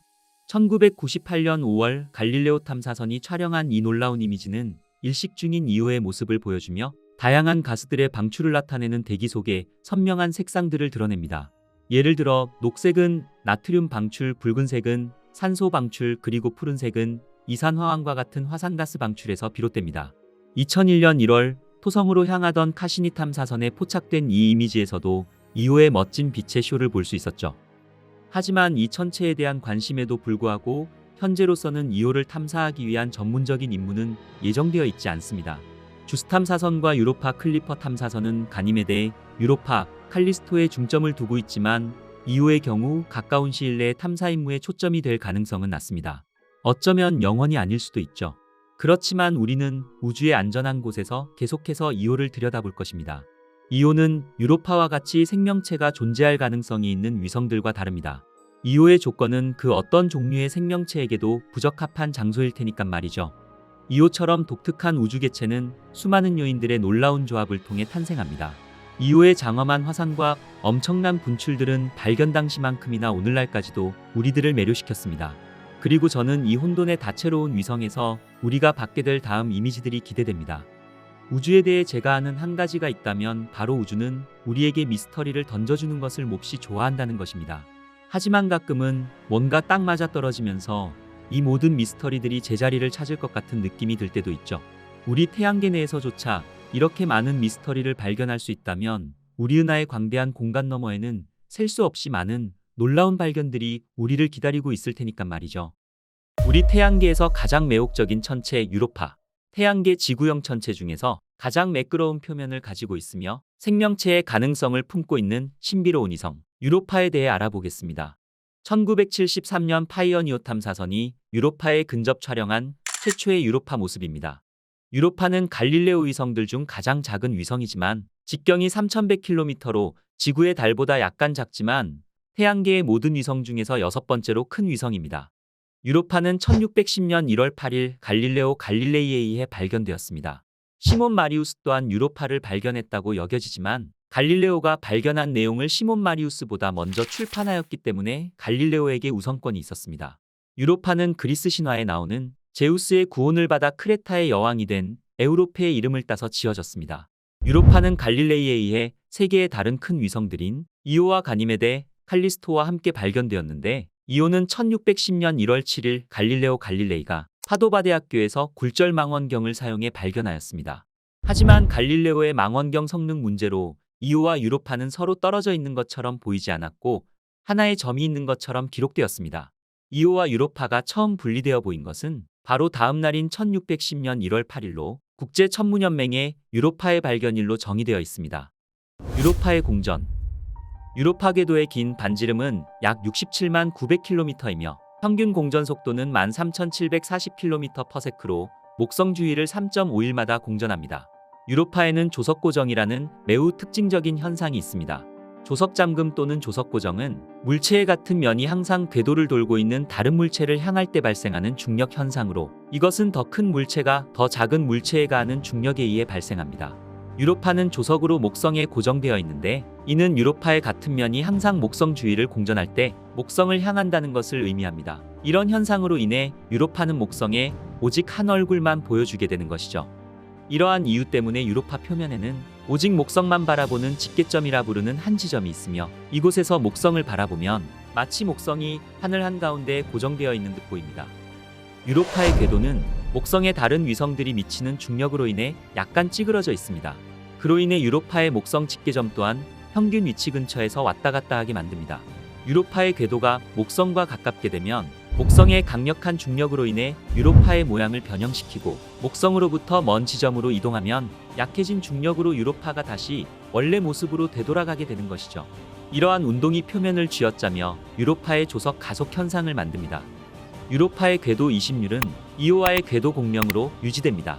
따라서 유로파의 조석 가속은 유로파의 내부가 움직이면서 마찰열을 만들어 바다가 얼지 않게 하는 에너지를 만드는 것이죠. 이 에너지의 발생 원인은 이오가 목성 주위를 돌 때 목성으로부터 받은 에너지를 유로파와 가니메데로 보내기 때문입니다. 이렇듯 갈릴레이 위성인 가니메데와 유로파, 이오는 각각 1대 2대 4의 궤도를 공명하며 공전하고 있습니다. 이는 서로의 중력이 서로에게 영향을 끼치고 있다는 뜻이며 특히 목성과 제일 가까운 위성 이오는 목성과 유로파, 가니메데의 중력으로 인해 내부가 휘저어지고 있어서 현재까지도 위성 이오의 지표면 내부에서는 화산 활동이 왕성하게 일어나고 있습니다. 유로파의 경우 목성 주위를 도는 이웃 위성 이오의 궤도와 2대1의 공명을 이루는데, 이는 이오가 목성을 2번 돌 때마다 유로파는 한 번의 궤도를 완성한다는 것을 의미합니다. 유로파와 이오 사이의 중력 상호작용은 조석력을 유발하며, 이는 유로파의 가열과 조석 굴곡을 경험하게 하는 것이죠. 또한 목성의 또 다른 위성 가니메데와도 1대2대 사이 공명도 가지고 있습니다. 이는 가니메데가 목성 주위를 한 바퀴 돌 때 유로파는 2바퀴 도는 것을 의미하는 것이죠. 이 공명은 달들 사이의 중력 상호작용을 일으켜 유로파의 가열과 지질학적 활동을 일으키게 됩니다. 즉 조석 굴곡에 의한 가열로 인해 유로파의 지표면 아래에는 액체 상태의 물로 이루어진 해저바다를 가지고 있다고 추측할 수 있습니다. 조석력에 의해 생성된 열은 물이 고체로 얼지 않게 하고 달의 얼음 표면 아래에서 액체 상태를 유지할 수 있도록 해주는 것입니다. 유로파의 표면 온도는 평균 영하 160도에서 영하 220도로 표면이 얼어붙을 정도로 추운 환경으로 아주 얇은 대기를 가지고 있습니다. 1995년 허블 우주 망원경은 대부분 산소 분자로 구성되어 있는 유로파에 매우 얇은 대기를 관측했으며, 1997년 갈릴레오 탐사선은 유로파에서 전리층의 존재를 확인하여 대기권에 대한 증거를 보여주었습니다. 유로파는 목성의 지속적이고 강력한 방사선 폭발로 인해 하루에 약 5400mS의 충격을 받습니다. 만약 이 정도의 방사선에 노출된다면 하루 만에 사람이 죽을 수도 있습니다. 이러한 방사선은 유로파 대기에 많은 영향을 미칩니다. 제트추진연구소 JPL이 실시한 최근 연구에서 유로파가 어둠 속에서도 빛날 수 있다는 것을 밝혀냈습니다. 강력한 방사선 이온이 표면에 침투하여 분자에 에너지를 공급하여 가시광선으로 에너지를 방출하는 것입니다. 또한 이러한 방사선은 유로파 대기에 중요한 역할을 합니다. 유로파는 주로 산소로 구성된 매우 희박한 대기를 가지고 있는데, 이러한 대기는 방사선 분해로 생성됩니다. 방사선은 산소 분자를 개별 원자로 분해하고 그 후 다른 분자와 결합하여 새로운 화합물을 형성하며, 이 화합물들은 유해한 방사선으로부터 잠재적인 생명체를 보호하는 데 필수적인 과산화수소와 오존을 포함하는 것이죠. 얇은 대기는 지속적으로 노출되는 목성의 가혹한 방사선으로부터 유로파의 표면을 보호해줍니다. 유로파는 태양계 다른 바위나 얼음형 천체에 비해 상대적으로 부드러운 표면을 가지고 있습니다. 이는 목성의 강한 중력에 의해 발생되는 조수에 의해 끊임없이 재구성되고 변형되는 얼음층으로 덮여 있기 때문입니다. 조수 현상으로 얼음이 구부러지고 갈라지게 하여 유로파 표면에 융기와 균열 등 여러 특징들을 형성합니다. 이러한 현상으로 유로파의 표면은 지구의 빙하처럼 압력에 의해 변형되고 흐를 수 있는 물이나 슬러시 상태의 얼음층으로 덮여 있을 것으로 추정되고 있습니다. 또한 유로파의 표면은 목성의 복사층에서 나오는 전하를 띤 입자들에 의해 지속적으로 폭격당하는데, 이러한 현상은 얼음을 훨씬 더 부드럽고 변형되기 쉽게 만듭니다. 쉽게 말해 조석력과 강력한 방사선 이내로 유로파의 표면이 부드러운 상태로 만들어져 표면을 끊임없이 변화시키며 얼음으로 둘러싸인 지각 아래 바다와 같은 액체 상태의 지형을 가지고 있을 가능성을 가지게 되는 것입니다. 이렇듯 얼음층으로 덮여 있는 유로파는 매끈한 표면을 가지고 있지만, 유로파의 적도 지역 지각은 15m 크기의 고드름이 하늘로 솟은 구조로 되어 있습니다. 갈릴레오 탐사선이 보내온 자료에 의해 우리는 유로파의 적도가 최대 15m의 얼음 스파이크로 덮여 있음을 확인할 수 있었습니다. 페니텐트라고 불리는 이러한 수직 균열은 칠레 사막과 같은 우리 지구의 건조 기후에 고고도 지방에서 쉽게 발견할 수 있습니다. 이러한 페니텐트는 적도의 직사광선으로 인해 얼음이 녹아 균열이 생긴 것으로 추측됩니다. 유로파의 십자 지형은 반사율이 높은 알베도 지형인 것으로 보여지고, 이는 칼날 같은 얼음 기둥이 있는 페니텐트가 낮은 곳에 있음을 가리킵니다. 알베도 지형은 태양계 천체의 표면에서 대조적으로 반사율이 다른, 즉 두드러지게 밝거나 어두운 부분을 말하는데요. 유로파의 얼음 지각의 반사율은 0.64로 태양계에서 반사율이 높은 천체들 중 하나입니다. 유로파는 태양계의 나이임에도 불구하고 크레이터가 거의 없습니다. 지구의 달에는 지름이 25km 이상인 분화구가 5,000개 이상인 거에 비해 유로파의 표면에는 50여 개 미만의 분화구가 있을 뿐이죠. 이렇듯 유로파의 표면은 지질학적으로 약 3천만 년에서 1억 8천만 년에 불과하며, 이러한 사실은 유로파의 표면이 끊임없이 변화하고 재형성되고 있음을 알 수 있습니다. 이러한 특징은 유로파 표면에 있는 충돌구들은 상대적으로 젊은 데 비해 표면은 판 구조론과 같은 원리로 끊임없이 활동하기 때문이라고 추측되고 있습니다. 유로파의 바다. 과학자들의 추정에 따르면 유로파의 두꺼운 얼음 지각 아래 바다가 존재할 가능성이 제기되었습니다. 최근 이를 뒷받침하는 연구 결과가 발표되었는데요. 나사의 제트 추진 연구소는 유로파의 두꺼운 얼음 지각 아래 최대 100km 깊이의 바다가 존재하며 이는 생명체가 살 수 있는 가장 유력한 곳일 수 있다는 연구 결과를 발표했습니다. 이는 갈릴레오 탐사선의 자기장 데이터에 의해 밝혀졌습니다. 갈릴레오 탐사선은 유로파 자기장의 급격한 변화를 포착하게 되는데 이는 목성과의 상호작용을 일으키는 유도자기장을 가지고 있음을 보여주는 것이었습니다. 유도자기장은 전기전도성 유체가 없으면 불가능한 현상으로 유로파의 표면 아래 전기가 통하는 전도층이 있음을 나타내는 것입니다. 이러한 전도층은 바로 유로파의 지하에 염류가 있는 거대 바다의 존재를 의미하는 것입니다. 특히 지각의 일부 지역은 80도 정도 회전해서 거의 뒤집힌 것처럼 보이는데 이는 지각과 멘틀이 붙어 있으면 불가능한 것으로 액체층이 존재함을 나타내는 것이죠. 리앙 공우주국 나사의 허브루주 망원경은 얼음으로 뒤덮인 유로파 표면에 염화나트륨이 존재한다는 사실을 알아냈습니다. 유로파에는 20km에서 30km의 두꺼운 얼음층 아래에 100km가 넘는 깊이의 바다가 형성되어 있는데 과학자들의 연구에 따르면 유로파의 바다는 지구 바다의 2배나 큰 부피의 바다를 가지고 있다고 추정하였습니다. 유로파는 태양계에서 물을 가장 많이 가진 천체로 생명체의 가능성을 품고 있는 신비로운 위성인 것입니다. 영국 리버풀 오프대의 신임 총장으로 발탁된 모니카 그레이디 교수는 유로파의 얼음으로 된 표면 밑에 생명체가 존재한다고 밝혔습니다. 지구 바다에 있는 문어와 지능이 비슷하거나 더 높은 형태의 생명체를 찾게 될 가능성이 높다고 밝혔는데요. 이는 지구와 같은 생태계의 존재가 태양계 밖에서도 존재할 수 있음을 의미합니다.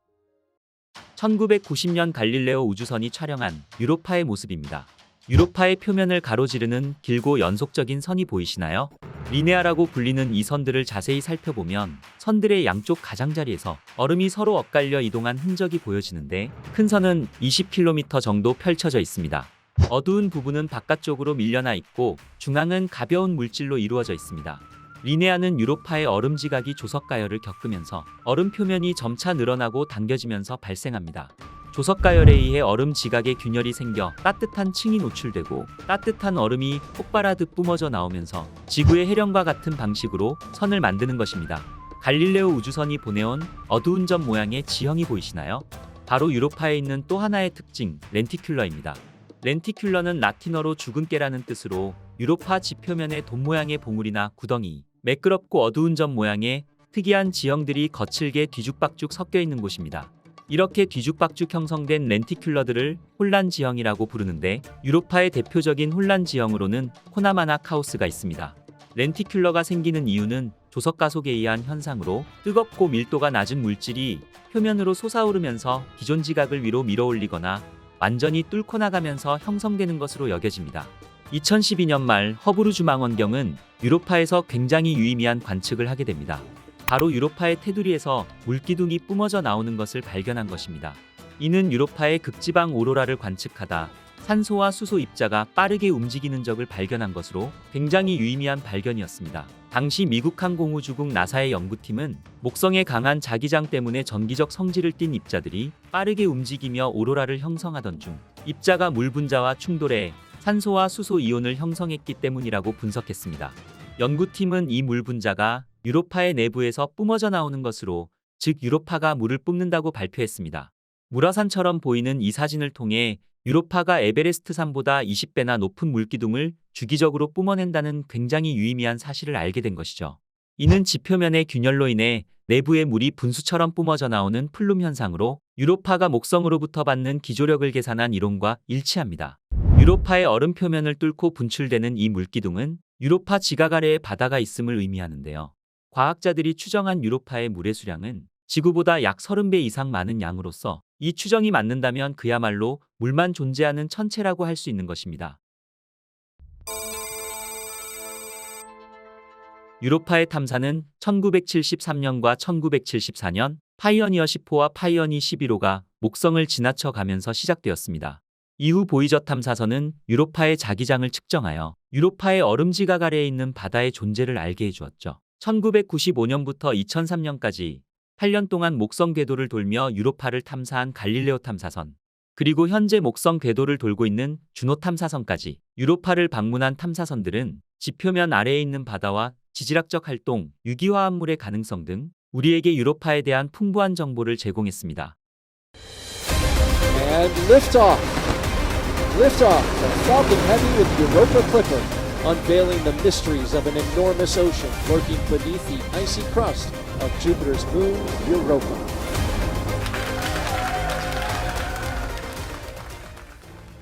(2024년 10월 14일) 나사는 유로파 클리퍼 탐사선을 발사했습니다.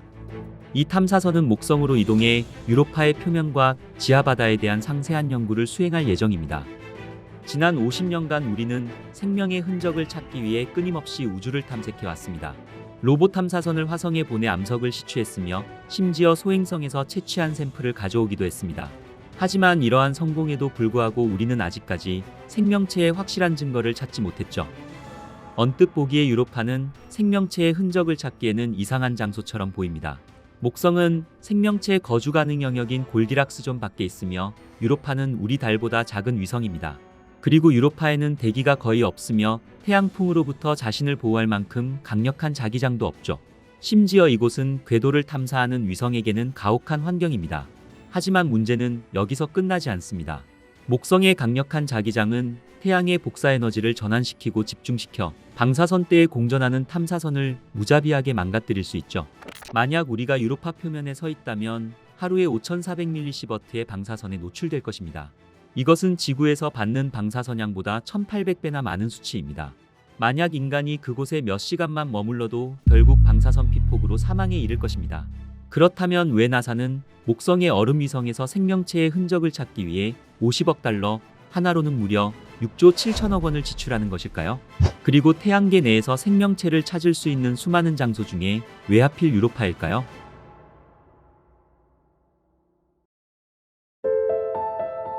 우리는 오랫동안 유로파가 생명의 잠재력을 가지고 있다 생각해 왔습니다.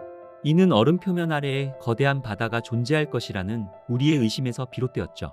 그렇다면 우리는 어떻게 유로파의 지하바다가 존재한다는 것을 알 수 있을까요? 유로파에 물이 존재한다는 첫 번째 직접적인 확인은 보이저 탐사선에서 나왔습니다.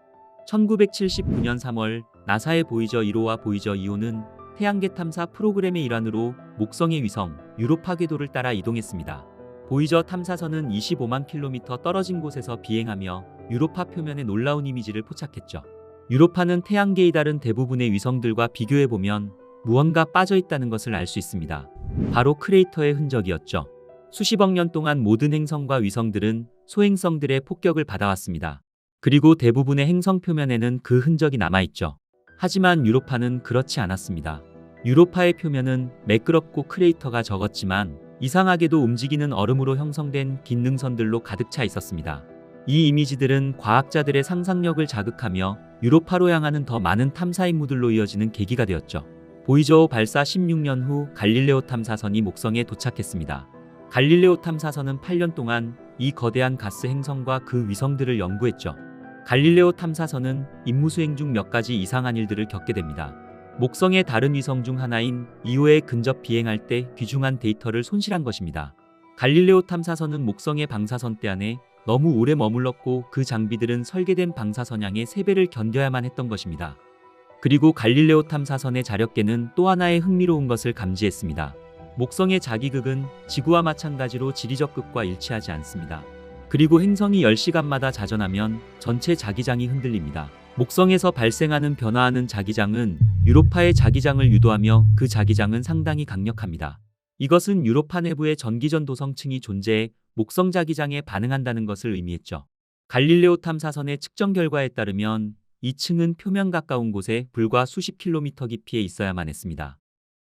유로파의 표면은 두꺼운 얼음 지각으로 덮여 있습니다. 이 붉게 보이는 갈색 지역들은 분광기를 통해 관찰했을 때 수화된 염분과 황산, 심지어 박테리아와 같은 여러 가지 물질의 특징과 일치합니다. 최근 제트추진 연구소의 실험에서는 하얀색의 해염이 강력한 방사선에 노출될 때 유로파의 지표면 색깔과 동일한 갈색으로 변한다는 사실이 밝혀졌죠. 이 실험에서 과학자들은 유로파 내부에 거대한 소금물의 바다가 존재하며 그 깊이가 100km에 달할 수 있다고 생각하게 됩니다. 그리고 이 바다가 지질 활동을 일으켜 유로파의 표면을 끊임없이 새롭게 만들 것이라 추측했죠. 그렇다면 과학자들은 왜 태양에서 멀리 떨어진 두꺼운 얼음층 아래, 그것도 이런 극한 조건에서 외계 생명체가 존재할 수 있다고 생각하는 걸까요? 만약 과학자들의 생각처럼 그곳에 생명체가 있다면 얼마나 복잡한 생명체일까요? 유로파의 두꺼운 얼음 껍질은 지하 바다를 방사선으로부터 보호합니다. 그리고 과학자들은 이 치명적인 방사선들이 유로파의 생명체 가능성의 핵심이 될 수 있다 말하고 있죠. 유로파의 얼음 표면에 부딪힌 플라스마와 대전된 이온들이 과산화수소와 같은 강력한 산화제를 생성할 수 있습니다. 만약 이 산화제들이 유로파의 지하 바다로 흘러들어간다면 다른 분자들과 반응해 생명체가 활용할 수 있는 다양한 요소들을 생성할 수 있다는 것이죠. 우리는 이미 액체물이 생명체가 출현하는데 필수적이라는 것을 알고 있으며, 그리고 유로파에는 충분한 양의 물이 있습니다. 게다가 유로파의 물은 끊임없이 움직이며 규산염 멘틀과 상호작용합니다. 이것은 광물 화합물이 씻겨 내려가 잠재적인 생명체에게 자원을 제공한다는 것을 의미했죠. 하지만 목성은 지구에서 받는 햇빛의 약 4% 정도밖에 받지 못합니다. 따라서 유로파의 표면 온도 또한 항상 영하 160도 이하이며, 일반적인 상식으로는 유로파에 바다가 있더라도 그 바다는 완전히 얼어붙어 있을 것이라고 생각할 수 있습니다. 하지만 유로파는 태양에 의존하지 않고도 열을 발생시킬 수 있는 방법을 가지고 있었죠. 유로파가 목성에 가깝게 공전하는 것 또한 또 다른 방식으로 생명체에 필수적인 에너지를 제공할 수 있습니다. 유로파의 20율 높은 궤도는 위성을 수축하고 팽창시키는 조성력을 생성합니다. 이로 인해 발생하는 마찰은 지하바다를 비교적 따뜻하게 유지시킬 수 있으며 생명을 유지하기 위한 충분한 열을 발생시킬 수 있죠. 유로파의 공전 궤도는 완벽한 원형이 아닙니다. 이것은 이오와 유로파, 가니메데가 궤도 공명 상태에 있기 때문입니다. 가니메데가 한 번 공전할 때마다 유로파는 2번, 이오는 4번 공전합니다. 이로 인해 이오는 궤도의 한쪽에서 유로파를 안쪽으로 당기며, 가니메데는 다른 쪽에서 바깥쪽으로 당겨 유로파 궤도를 더욱더 20율 높게 만듭니다. 그리고 목성의 인력 또한 목성 궤도에 가까운 쪽에서 더 강해지죠. 따라서 유로파는 끊임없이 늘어나고 찌그러지기를 반복한다는 것입니다. 과학자들은 유로파의 조석 변형으로 인해 발생하는 마찰이 유로파의 지하 바다를 액체 상태로 유지할 만큼 충분한 열을 발생시킨다고 믿고 있죠. 이것이 바로 목성의 위성 이오가 이렇게 화산 활동이 활발한 이유일 것입니다. 화산 활동은 또 다른 에너지원이 될 수 있습니다. 만약 유로파의 얼음지 표면 아래 화산이 숨겨져 있다면 생명에 필요한 조건을 만들 수 있습니다. 예를 들어 우리가 살고 있는 지구에서도 해저의 화산암이 소금물과 상호작용하며 에너지를 생성해 화학 반응을 일으켜 미생물과 기타 유기체가 번성할 수 있습니다. 과학자들은 유로파에도 지구와 유사한 심해 열수 분출구가 존재할 수 있다 믿고 있죠. 또한 생명체가 출현하기 위한 가장 중요한 조건은 모든 생명체의 근본적인 구성 요소인 화학 원소의 존재입니다. 최근 연구에 따르면 이러한 원소들이 실제로 유로파에 존재한다는 것이 밝혀졌죠. 최근 허블 망원경이 이산화탄소를 감지하는 데 성공했으며, 허블의 데이터 분석에 따르면 이 이산화탄소는 운석이나 다른 외부에서 온 것이 아니라 유로파의 지하바다에서 유래했을 가능성이 높다는 것입니다. 그리고 허블이 촬영한 적외선 이미지 또한 유로파 표면에서 탄소로 보이는 흰색 점을 발견했죠. 특히 이 이산화탄소는 지질학적으로 최근에 퇴적되었을 수 있다는 것입니다. 그리고 더욱 놀라운 가설은 지금 이 순간에도 유로파의 얼음 아래에서 무언가가 살아있는 생명체가 있을 수 있다는 것입니다. 이산화탄소 외에도 과산화수소의 흔적이 발견되었는데, 이것은 혐기성 고세균에 의한 메탄 생성에 필수적입니다. 또 다른 놀라운 발견은 2022년 9월 29일 주노 탐사선이 유로파 표면 350km 상공을 비행하면서 이루어졌습니다. 주노 탐사선은 유로파 대기에 방출되는 원자수소 이온을 감지했는데, 이것은 유로파 표면을 강타하는 방사선 입자로 인해 상당량의 산소가 생성되고 이어서 물 분자가 수소와 산소로 분해된다는 것을 나타냈죠. 과학자들은 유로파가 초당 약 12kg의 산소를 생산하며, 이것은 100만 명이 하루 종일 숨 쉴 수 있는 충분한 양이라고 발표했습니다. 연구팀들은 이 산소 중 일부가 지질학적 과정을 통해 유로파의 지하바다에 도달할 수 있다 생각합니다. 이 발견으로 그곳에 생명체 존재 가능성을 더욱 높여주었죠. 마지막으로 생명체가 시작하고 진화하기 위해서는 안정적인 환경과 무엇보다도 엄청난 시간이 필수적입니다. 유로파는 이러한 조건을 풍부하게 갖추고 있습니다. 최신 추정치에 따르면 유로파의 지하바다는 우리 태양계만큼이나 오래되었으며 약 40억 년 이상 존재했습니다. 이 기간 동안 유로파의 지하바다는 거대한 얼음층 아래에 고립되어 생명체가 출현할 수 있는 안정적이고 안전한 환경을 제공했을 것이라는 것이죠. 이처럼 엄청난 시간 범위가 주어진다면 초기 지구보다 덜 유리한 조건에서도 생명체가 출현할 확률이 상당히 높다는 것입니다. 하지만 클리퍼 탐사선은 수킬로미터 두께의 얼음 지각을 뚫을 수 없습니다. 그렇다면 그 두꺼운 얼음 표면에서 생명체의 증거를 어떻게 찾을 수 있을까요? 이것은 스넛봇입니다. 패트리 접시가 상단에 붙어 있는 드론인데 고래의 숨구멍 위를 날아다니며 고래의 콧물을 채취합니다. 동물학자들은 스넛봇을 사용해 고래의 생물학적 정보에 대한 모든 정보를 얻을 수 있습니다. 그리고 우리는 우주에서도 매우 유사한 일을 할 수 있다는 것을 경험했습니다. 우리는 실제로 토성의 위성 엔셀라두스에서 간헐천에서 뿜어져 나오는 것을 포착하기도 했죠. 과학자들은 클리퍼 탐사선이 이번에는 의도적으로 직접 지하바다 물질을 수집할 수 있기를 바라고 있습니다. 만약 박테리아든 다세포 생물이든 생명체가 지하바다에 존재한다면 이 생명체의 흔적은 유로파의 표면에서 수킬로미터 위에서도 발견될 수 있을 것입니다. 박테리아는 얼음 입자에 쉽게 얼어붙어 솟아오르는 간헐천을 통해 클리퍼 탐사선으로 직접 전달될 것입니다. 그렇다면 어떤 모습일까요? 과학자들은 그곳에서 발견될 생명체가 있다면 지구의 심해 열수 분출구에서 출현한 박테리아와 유사한 원시적인 형태일 가능성이 높다고 여겨집니다. 프로젝트에 참가한 과학자들은 원시적인 생명체를 가장 낙관적인 기대치로 내세우는 반면 다른 일부 과학자들은 한 걸음 더 나아가 복잡한 다세포 생명체를 발견하기를 기대하고 있죠.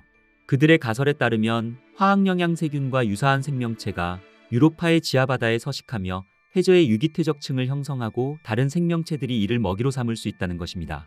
이러한 퇴적물들은 지구의 초식동물에 비유될 수 있으며 그에 상응하는 상어와 유사한 포식자들도 존재할 수 있습니다.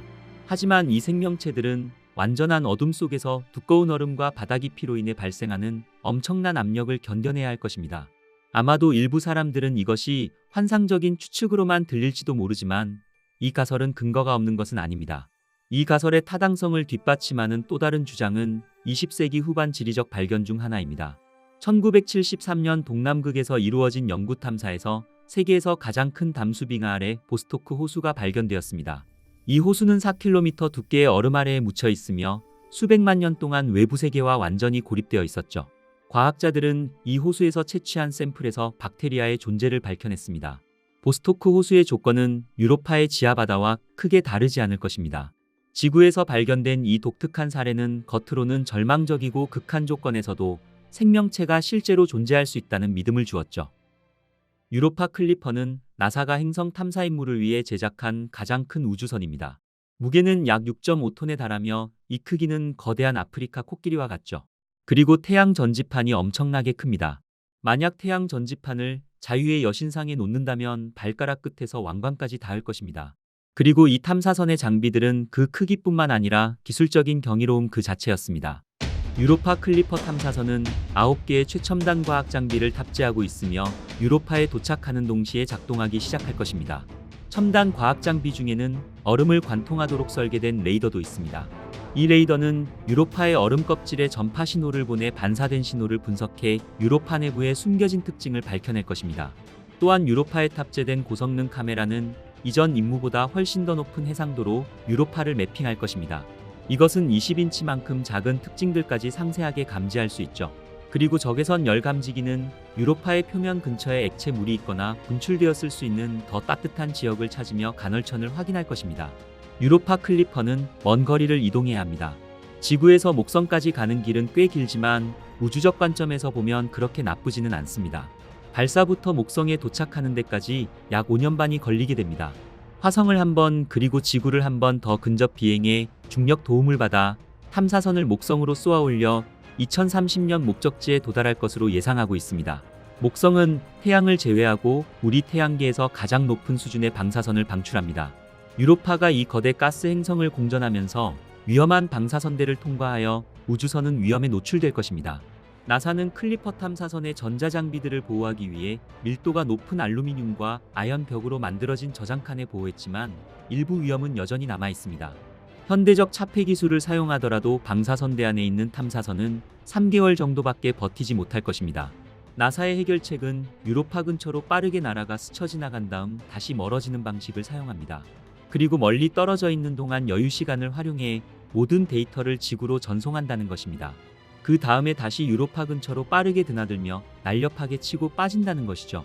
이 임무는 목성에 도착해 4년 동안 지속될 것이며 이 기간 동안 클리퍼 탐사선은 유로파를 49번 근접 비행해 모든 종류의 데이터를 수집할 것입니다.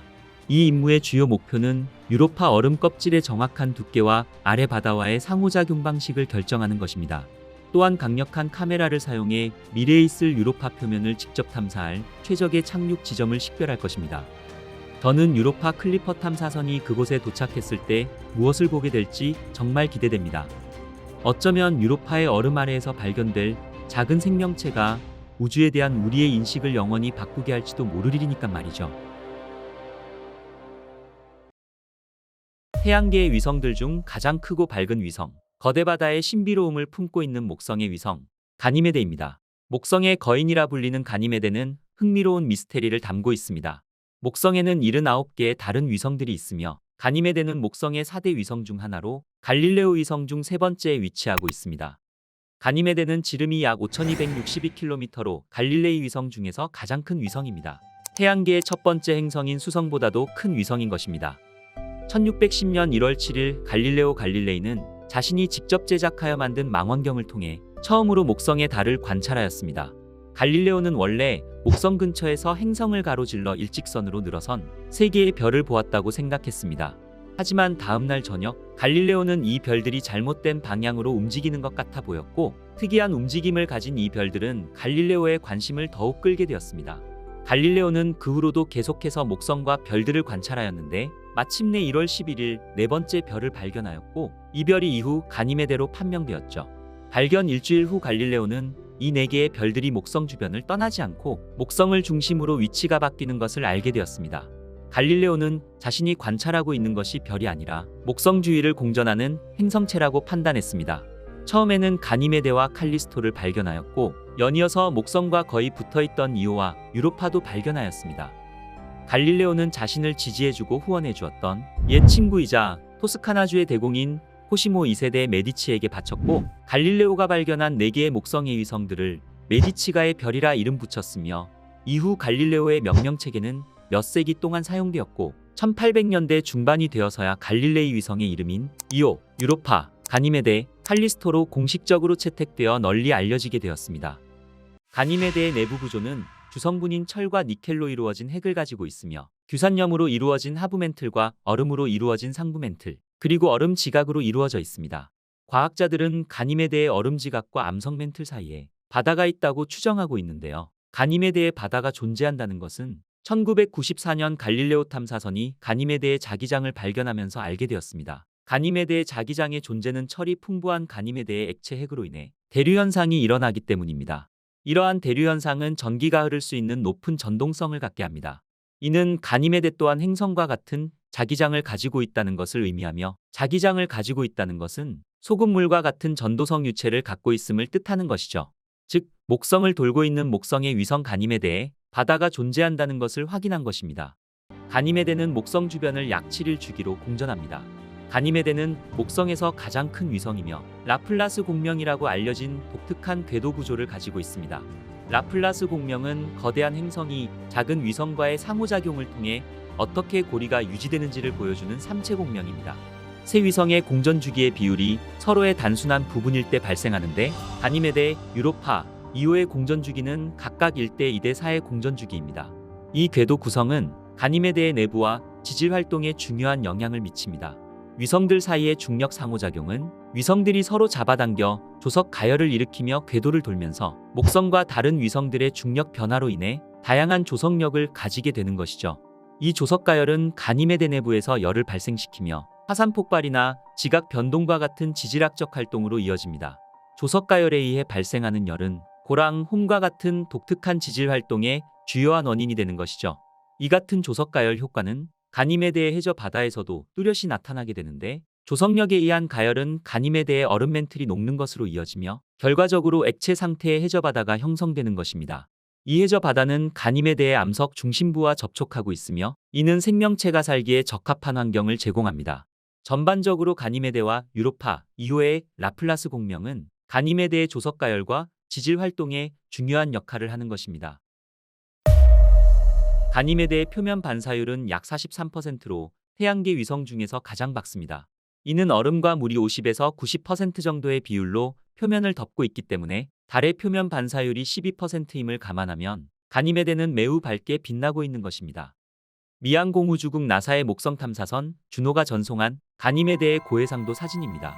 지표면에 분화구와 두드러진 줄무늬가 보이시나요? 가니메데의 표면은 주변 지형에 비해 상대적으로 높은 부분과 패인 부분이 많이 있으며 이것은 과거 지질 활동이 있었다는 것을 추정할 수 있습니다. 두 가지 지형이 혼합되어 있는 가니메데의 모습입니다.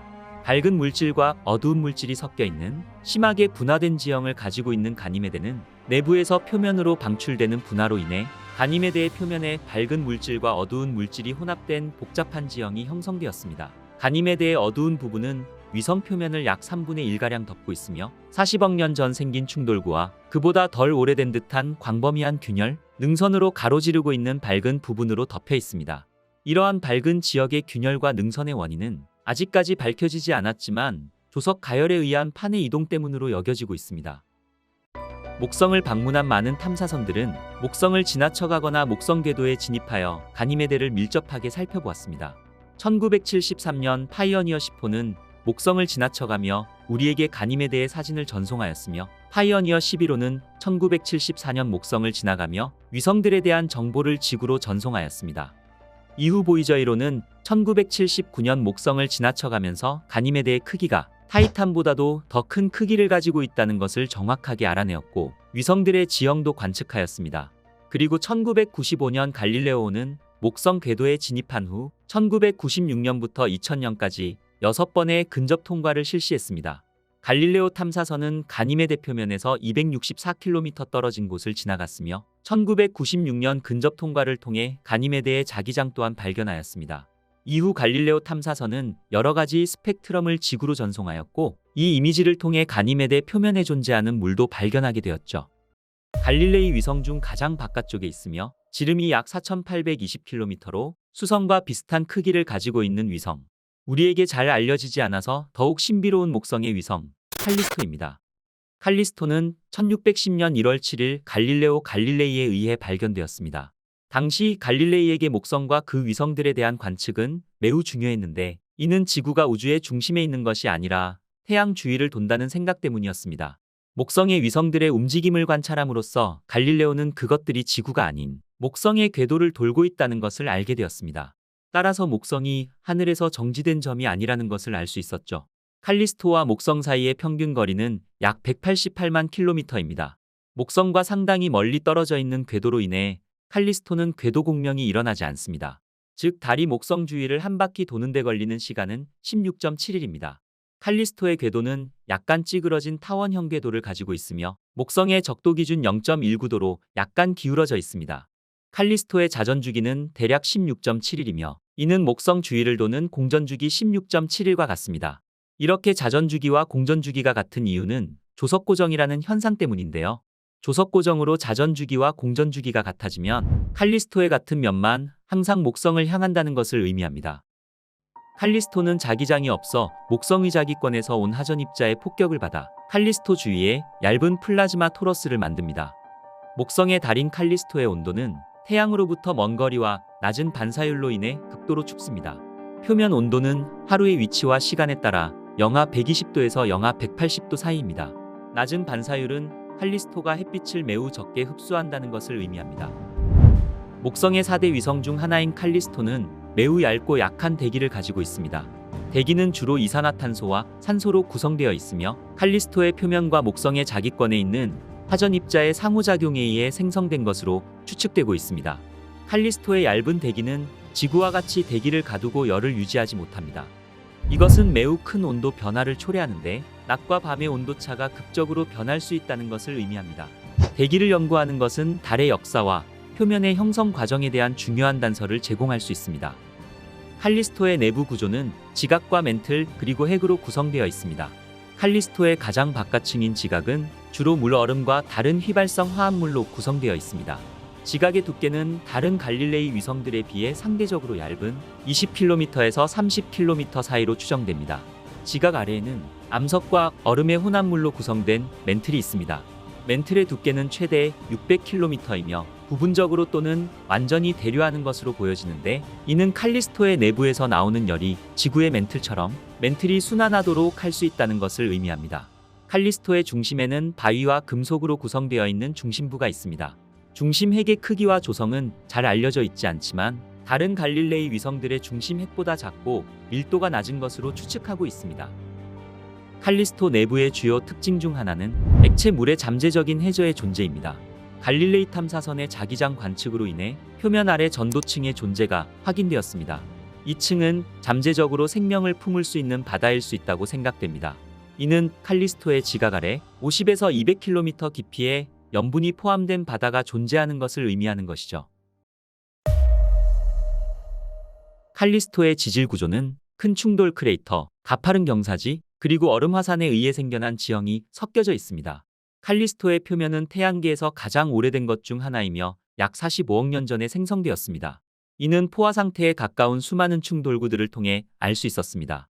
칼리스토는 화산 활동이나 판구조롱과 같은 지질학적 흔적을 전혀 나타내지 않기 때문에 표면이 오랜 세월 지난 후에도 온전한 상태로 남아 있습니다. 칼리스토 표면의 실제 모습을 보러 가시죠. 직경이 1600km인 칼리스토에서 두 번째로 큰 충돌구 아스가르드입니다. 그리고 칼리스토의 대표적인 충돌구 바랄라 충돌구는 지름 약 3800km로 칼리스토에서 가장 크며 눈에 띄는 충돌구 중 하나로 다른 충돌구들보다 많은 동심원 고리를 포함하고 있는 다완 충돌구입니다. 또 다른 충돌구인 하르 충돌구의 중앙에는 이처럼 큰 돔이 있습니다. 하르 충돌구에서는 연속적인 분출물 담요도 볼 수 있습니다. 칼리스토 표면에는 반사율이 80% 이상인 얼음으로 이루어진 밝은 부분들이 많이 분포해 있습니다. 또한 나머지 어두운 부분들은 대부분 주변 지형의 낮은 지점에 위치하고 있으며 밝은 지역을 둘러싸고 있습니다. 칼리스토의 표면은 밝은 점들로 표시되는데 이것은 새로 노출된 얼음의 영역으로 보여집니다. 작은 그릇 모양에서부터 큰 다중고리 분지에 이르기까지 다양한 충돌구로 덮여 있는 칼리스토입니다. 칼리스토의 표면은 어두운 줄무늬로도 표시됩니다. 이는 달의 가장 바깥층인 레골리스의 물질이 가파른 경사면을 미끄러져 내려가 어두운 줄무늬를 남기면서 발생한 것으로 보여집니다.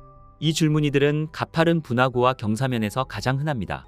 또 다른 유형의 지질학적 특징은 얼음 화산입니다. 칼리스토의 얼음 화산 활동은 지구의 화산 활동에서 분출되는 마그마가 아닌 물, 암모니아 또는 다른 휘발성 물질의 분출하는 화산 활동입니다. 얼음 화산의 특징은 어두운 물질이 분출되며 그 물질이 달의 표면에서 얼어붙는다는 점입니다. 또한 이러한 현상으로 인해 어두운 점과 능선이 형성된 것으로 보여집니다. 이러한 특징으로 인해 칼리스토는 더러운 얼음 행성이라는 독특한 별명을 얻게 된 것이죠. 칼리스토의 표면은 밝은 지역과 어두운 지역이 혼합된 것이 특징입니다. 밝은 지역은 상대적으로 젊은 지형으로 저온 화산 활동이나 다른 지질학적 과정의 결과로 형성되었습니다. 이러한 특징은 얼음과 같은 고체가 액체로 변하지 않고 기체로 변할 때 발생합니다. 이 과정은 달의 기반함에 있는 얼음이 햇빛과 다른 형태의 에너지에 노출될 때 생기는 현상으로 얼음이 승화되어 기체로 변하게 할 때 발생하는데 이때 주변 안반이 불안정해져 산사태가 발생할 수 있습니다. 그동안 칼리스토를 포함한 목성의 탐사는 계속되어 왔습니다. 나사의 파이어니어 10호와 11호는 목성과 목성의 위성들의 근접 통과를 하며 칼리스토의 첫 번째 클로즈업 이미지와 여러 측정값을 제공하였고, 이후 발사된 보이저 1호와 2호는 칼리스토 표면 특징과 구성을 포함한 자세한 이미지를 우리에게 보내왔습니다. 1989년 발사된 나사의 갈릴레오 탐사선은 14년 동안 목성 탐사 활동을 하였으며 칼리스토 표면의 고해상도 이미지와 자기장, 그리고 표면 온도를 포함한 지금까지 가장 상세한 이미지와 자료를 제공했습니다. 그리고 현재 목성 궤도를 돌고 있는 나사의 주노 탐사선. 주노 탐사선은 목성과 그 위성들의 자기권과 방사선 환경에 대한 새로운 정보를 우리에게 제공했습니다. 이후 이루어질 탐사 계획으로는 2024년 발사 예정인 유럽 우주국의 주시 탐사선입니다. 주시 탐사선은 칼리스토와 다른 얼음 위성들에 대한 자세한 연구를 목표로 하고 있습니다. 파이어니어, 보이저, 그리고 갈릴레오 탐사선과 카시니오, 주노 탐사선까지 지금까지 여러 탐사선들로 인해 목성과 그 위성들의 특징과 환경 등 귀중한 정보를 얻을 수 있었습니다. 그러나 아직까지 칼리스토에 대한 집중적인 연구는 이루어지지 못했습니다. 그러나 칼리스토에 대한 과학자들의 관심은 계속되어 왔습니다. 그 이유는 바로 태양계를 탐험하기 위해 필수적인 우주기지가 칼리스토가 될 수 있기 때문입니다. 칼리스토가 완벽한 우주기지로 예상되는 이유는 목성에서 멀리 떨어진 궤도 때문입니다. 칼리스토는 목성에서 190만 킬로미터 떨어져 있으며 목성 자기장의 영향을 작게 받습니다. 바로 이러한 환경이 탐사에 적합하기 때문인 것이죠. 또한 칼리스토의 지질학적 안정성은 상대적으로 지표면에 구조물을 짓는 데 도움이 되며 거대한 산이나 깊은 참호가 없기 때문에 더 빠르고 쉽게 이동할 수도 있습니다. 칼리스토는 안전한 거리에서 내부 목성계를 탐사하거나 태양계를 탐사하기 위한 웨이스테이션으로 활용할 수 있는 것입니다. 이처럼 갈릴레이 위성들은 연구할 가치가 상당히 높은 위성들로 여겨지고 있으며 유럽 우주국은 바로 이에 집중하고자 주스 탐사선을 준비하고 있습니다. 목성의 대기. 목성의 대기는 주로 수소와 헬륨으로 이루어져 있으며 약간의 암모니아와 메탄이 존재합니다. 대기층의 두께는 약 3000km 정도이며 내부에서 방출되는 열과 빠른 자전 운동으로 인해 아주 복잡한 운동을 합니다. 구름층의 두께는 약 150km 정도로 추정되며 풍속이 초당 180m 이상인 제트기류가 형성됩니다. 목성의 대기는 독특한 줄무늬를 갖고 있습니다.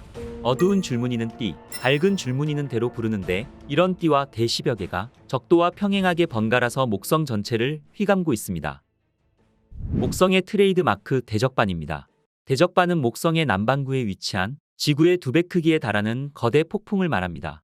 최초로 대적반을 발견했던 당시엔 목성의 거대 분지라고 생각했었으나 보이저 2호 관측으로 대적반이 거대 소용돌이 구조임을 알게 되었습니다.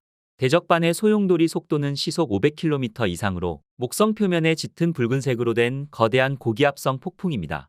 대적반은 카시니가 1665년에 발견한 이후 약 300년간 지속되고 있는데 이는 목성이 가진 에너지가 무지막지한 데다가 폭풍을 약화시켜줄 암석 표면이 없기 때문입니다. 대적반이 연한 붉은색인 이유는 목성 대기 상층부에 있는 암모니아와 아세틸렌 가스가 태양 자외선의 영향을 받아 붉은 물질을 내놓는데 대적반의 소용돌이 폭풍이 이것의 확산을 막으면서 대적반 부근만 연한 붉은색을 띠게 되는 것입니다. 목성 표면의 독특한 줄무늬는 변화무쌍한 목성의 기류로 인해 생기는 것인 거죠. 목성에는 대적반뿐만 아니라 작은 소용돌이 흐름들도 상당히 많이 관측됩니다. 작다고는 해도 지구 전체를 덮을 정도로 큰 것들이 많은데요. 이렇게 강력한 소용돌이 흐름들이 계속 유지되는 이유는 목성의 엄청나게 빠른 자전 속도 때문입니다. 목성은 지구보다 훨씬 크지만 자전 주기는 10시간에 불과합니다. 1979년 2월 25일 보이저 1호는 목성에서 920만 킬로미터 떨어진 곳을 지나가면서 대적점을 처음으로 정밀하게 찍은 사진을 지구로 전송했습니다. 대적점 왼쪽으로 보이는 물결 모양의 구름 패턴은 파동이 유별나게 복잡하고 다양하게 형성되어 있습니다. 2016년 목성 주변 북극 궤도에 진입한 주노 우주선은 2017년 7월 11일 대적점에 접근하여 표면으로부터 약 8,000km 거리에서 이 태풍의 사진 여러 장을 찍었습니다.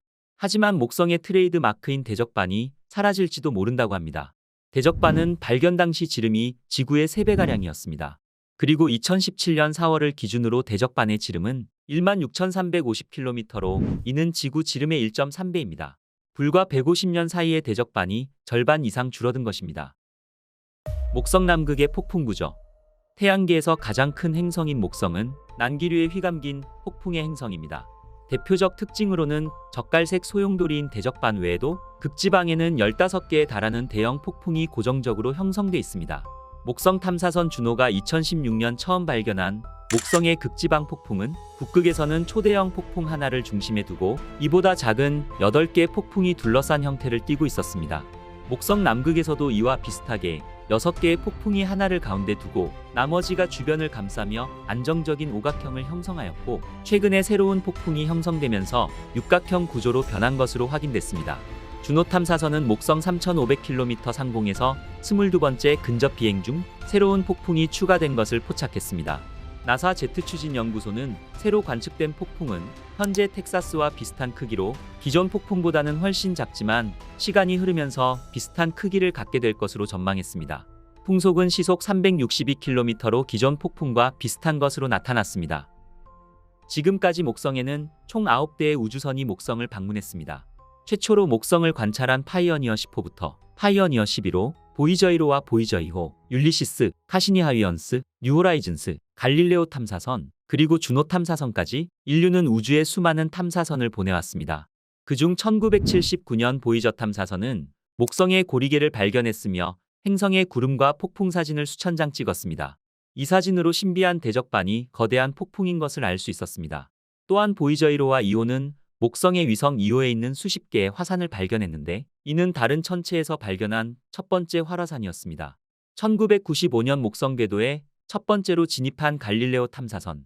갈릴레오 탐사선은 목성의 대기와 거대한 자기장을 조사했으며 갈릴레오 위성을 면밀히 연구했습니다. 또한 목성의 위성 유로파에 바다가 존재할 가능성을 발견했으며 최초로 소행성 이다와 가스프라의 사진도 찍었습니다. 수많은 업적을 남긴 갈릴레오 탐사선은 2003년 목성과 충돌하면서 그 임무를 마쳤습니다. 그리고 주노 탐사선입니다. 두 번째로 목성 궤도에 진입한 주노 탐사선은 2016년 목성에 도착해 소용돌이 치는 두꺼운 구름에 쌓인 목성을 탐사했습니다. 2025년 9월도는 탐사선의 수명이 다할 때까지 거대의 기체 행성을 탐사할 예정인 주노 탐사선은 우리에게 목성의 여러 가지 모습들을 보여주고 있습니다. 지금부터 감상하시죠. 2018년 4월 9일 목성 탐사선 주노는 가지런한 황토색 횡선 사이에 대적반 하나만 놓여져 있던 모습과는 달리 지금까지와는 전혀 다른 낯선 목성의 모습들을 보내왔습니다. 형용할 수 없는 경이로움과 한편으로는 공포감마저도 느껴지네요. 마치 빈센트 반 고흐의 별이 빛나는 밤을 연상케 합니다.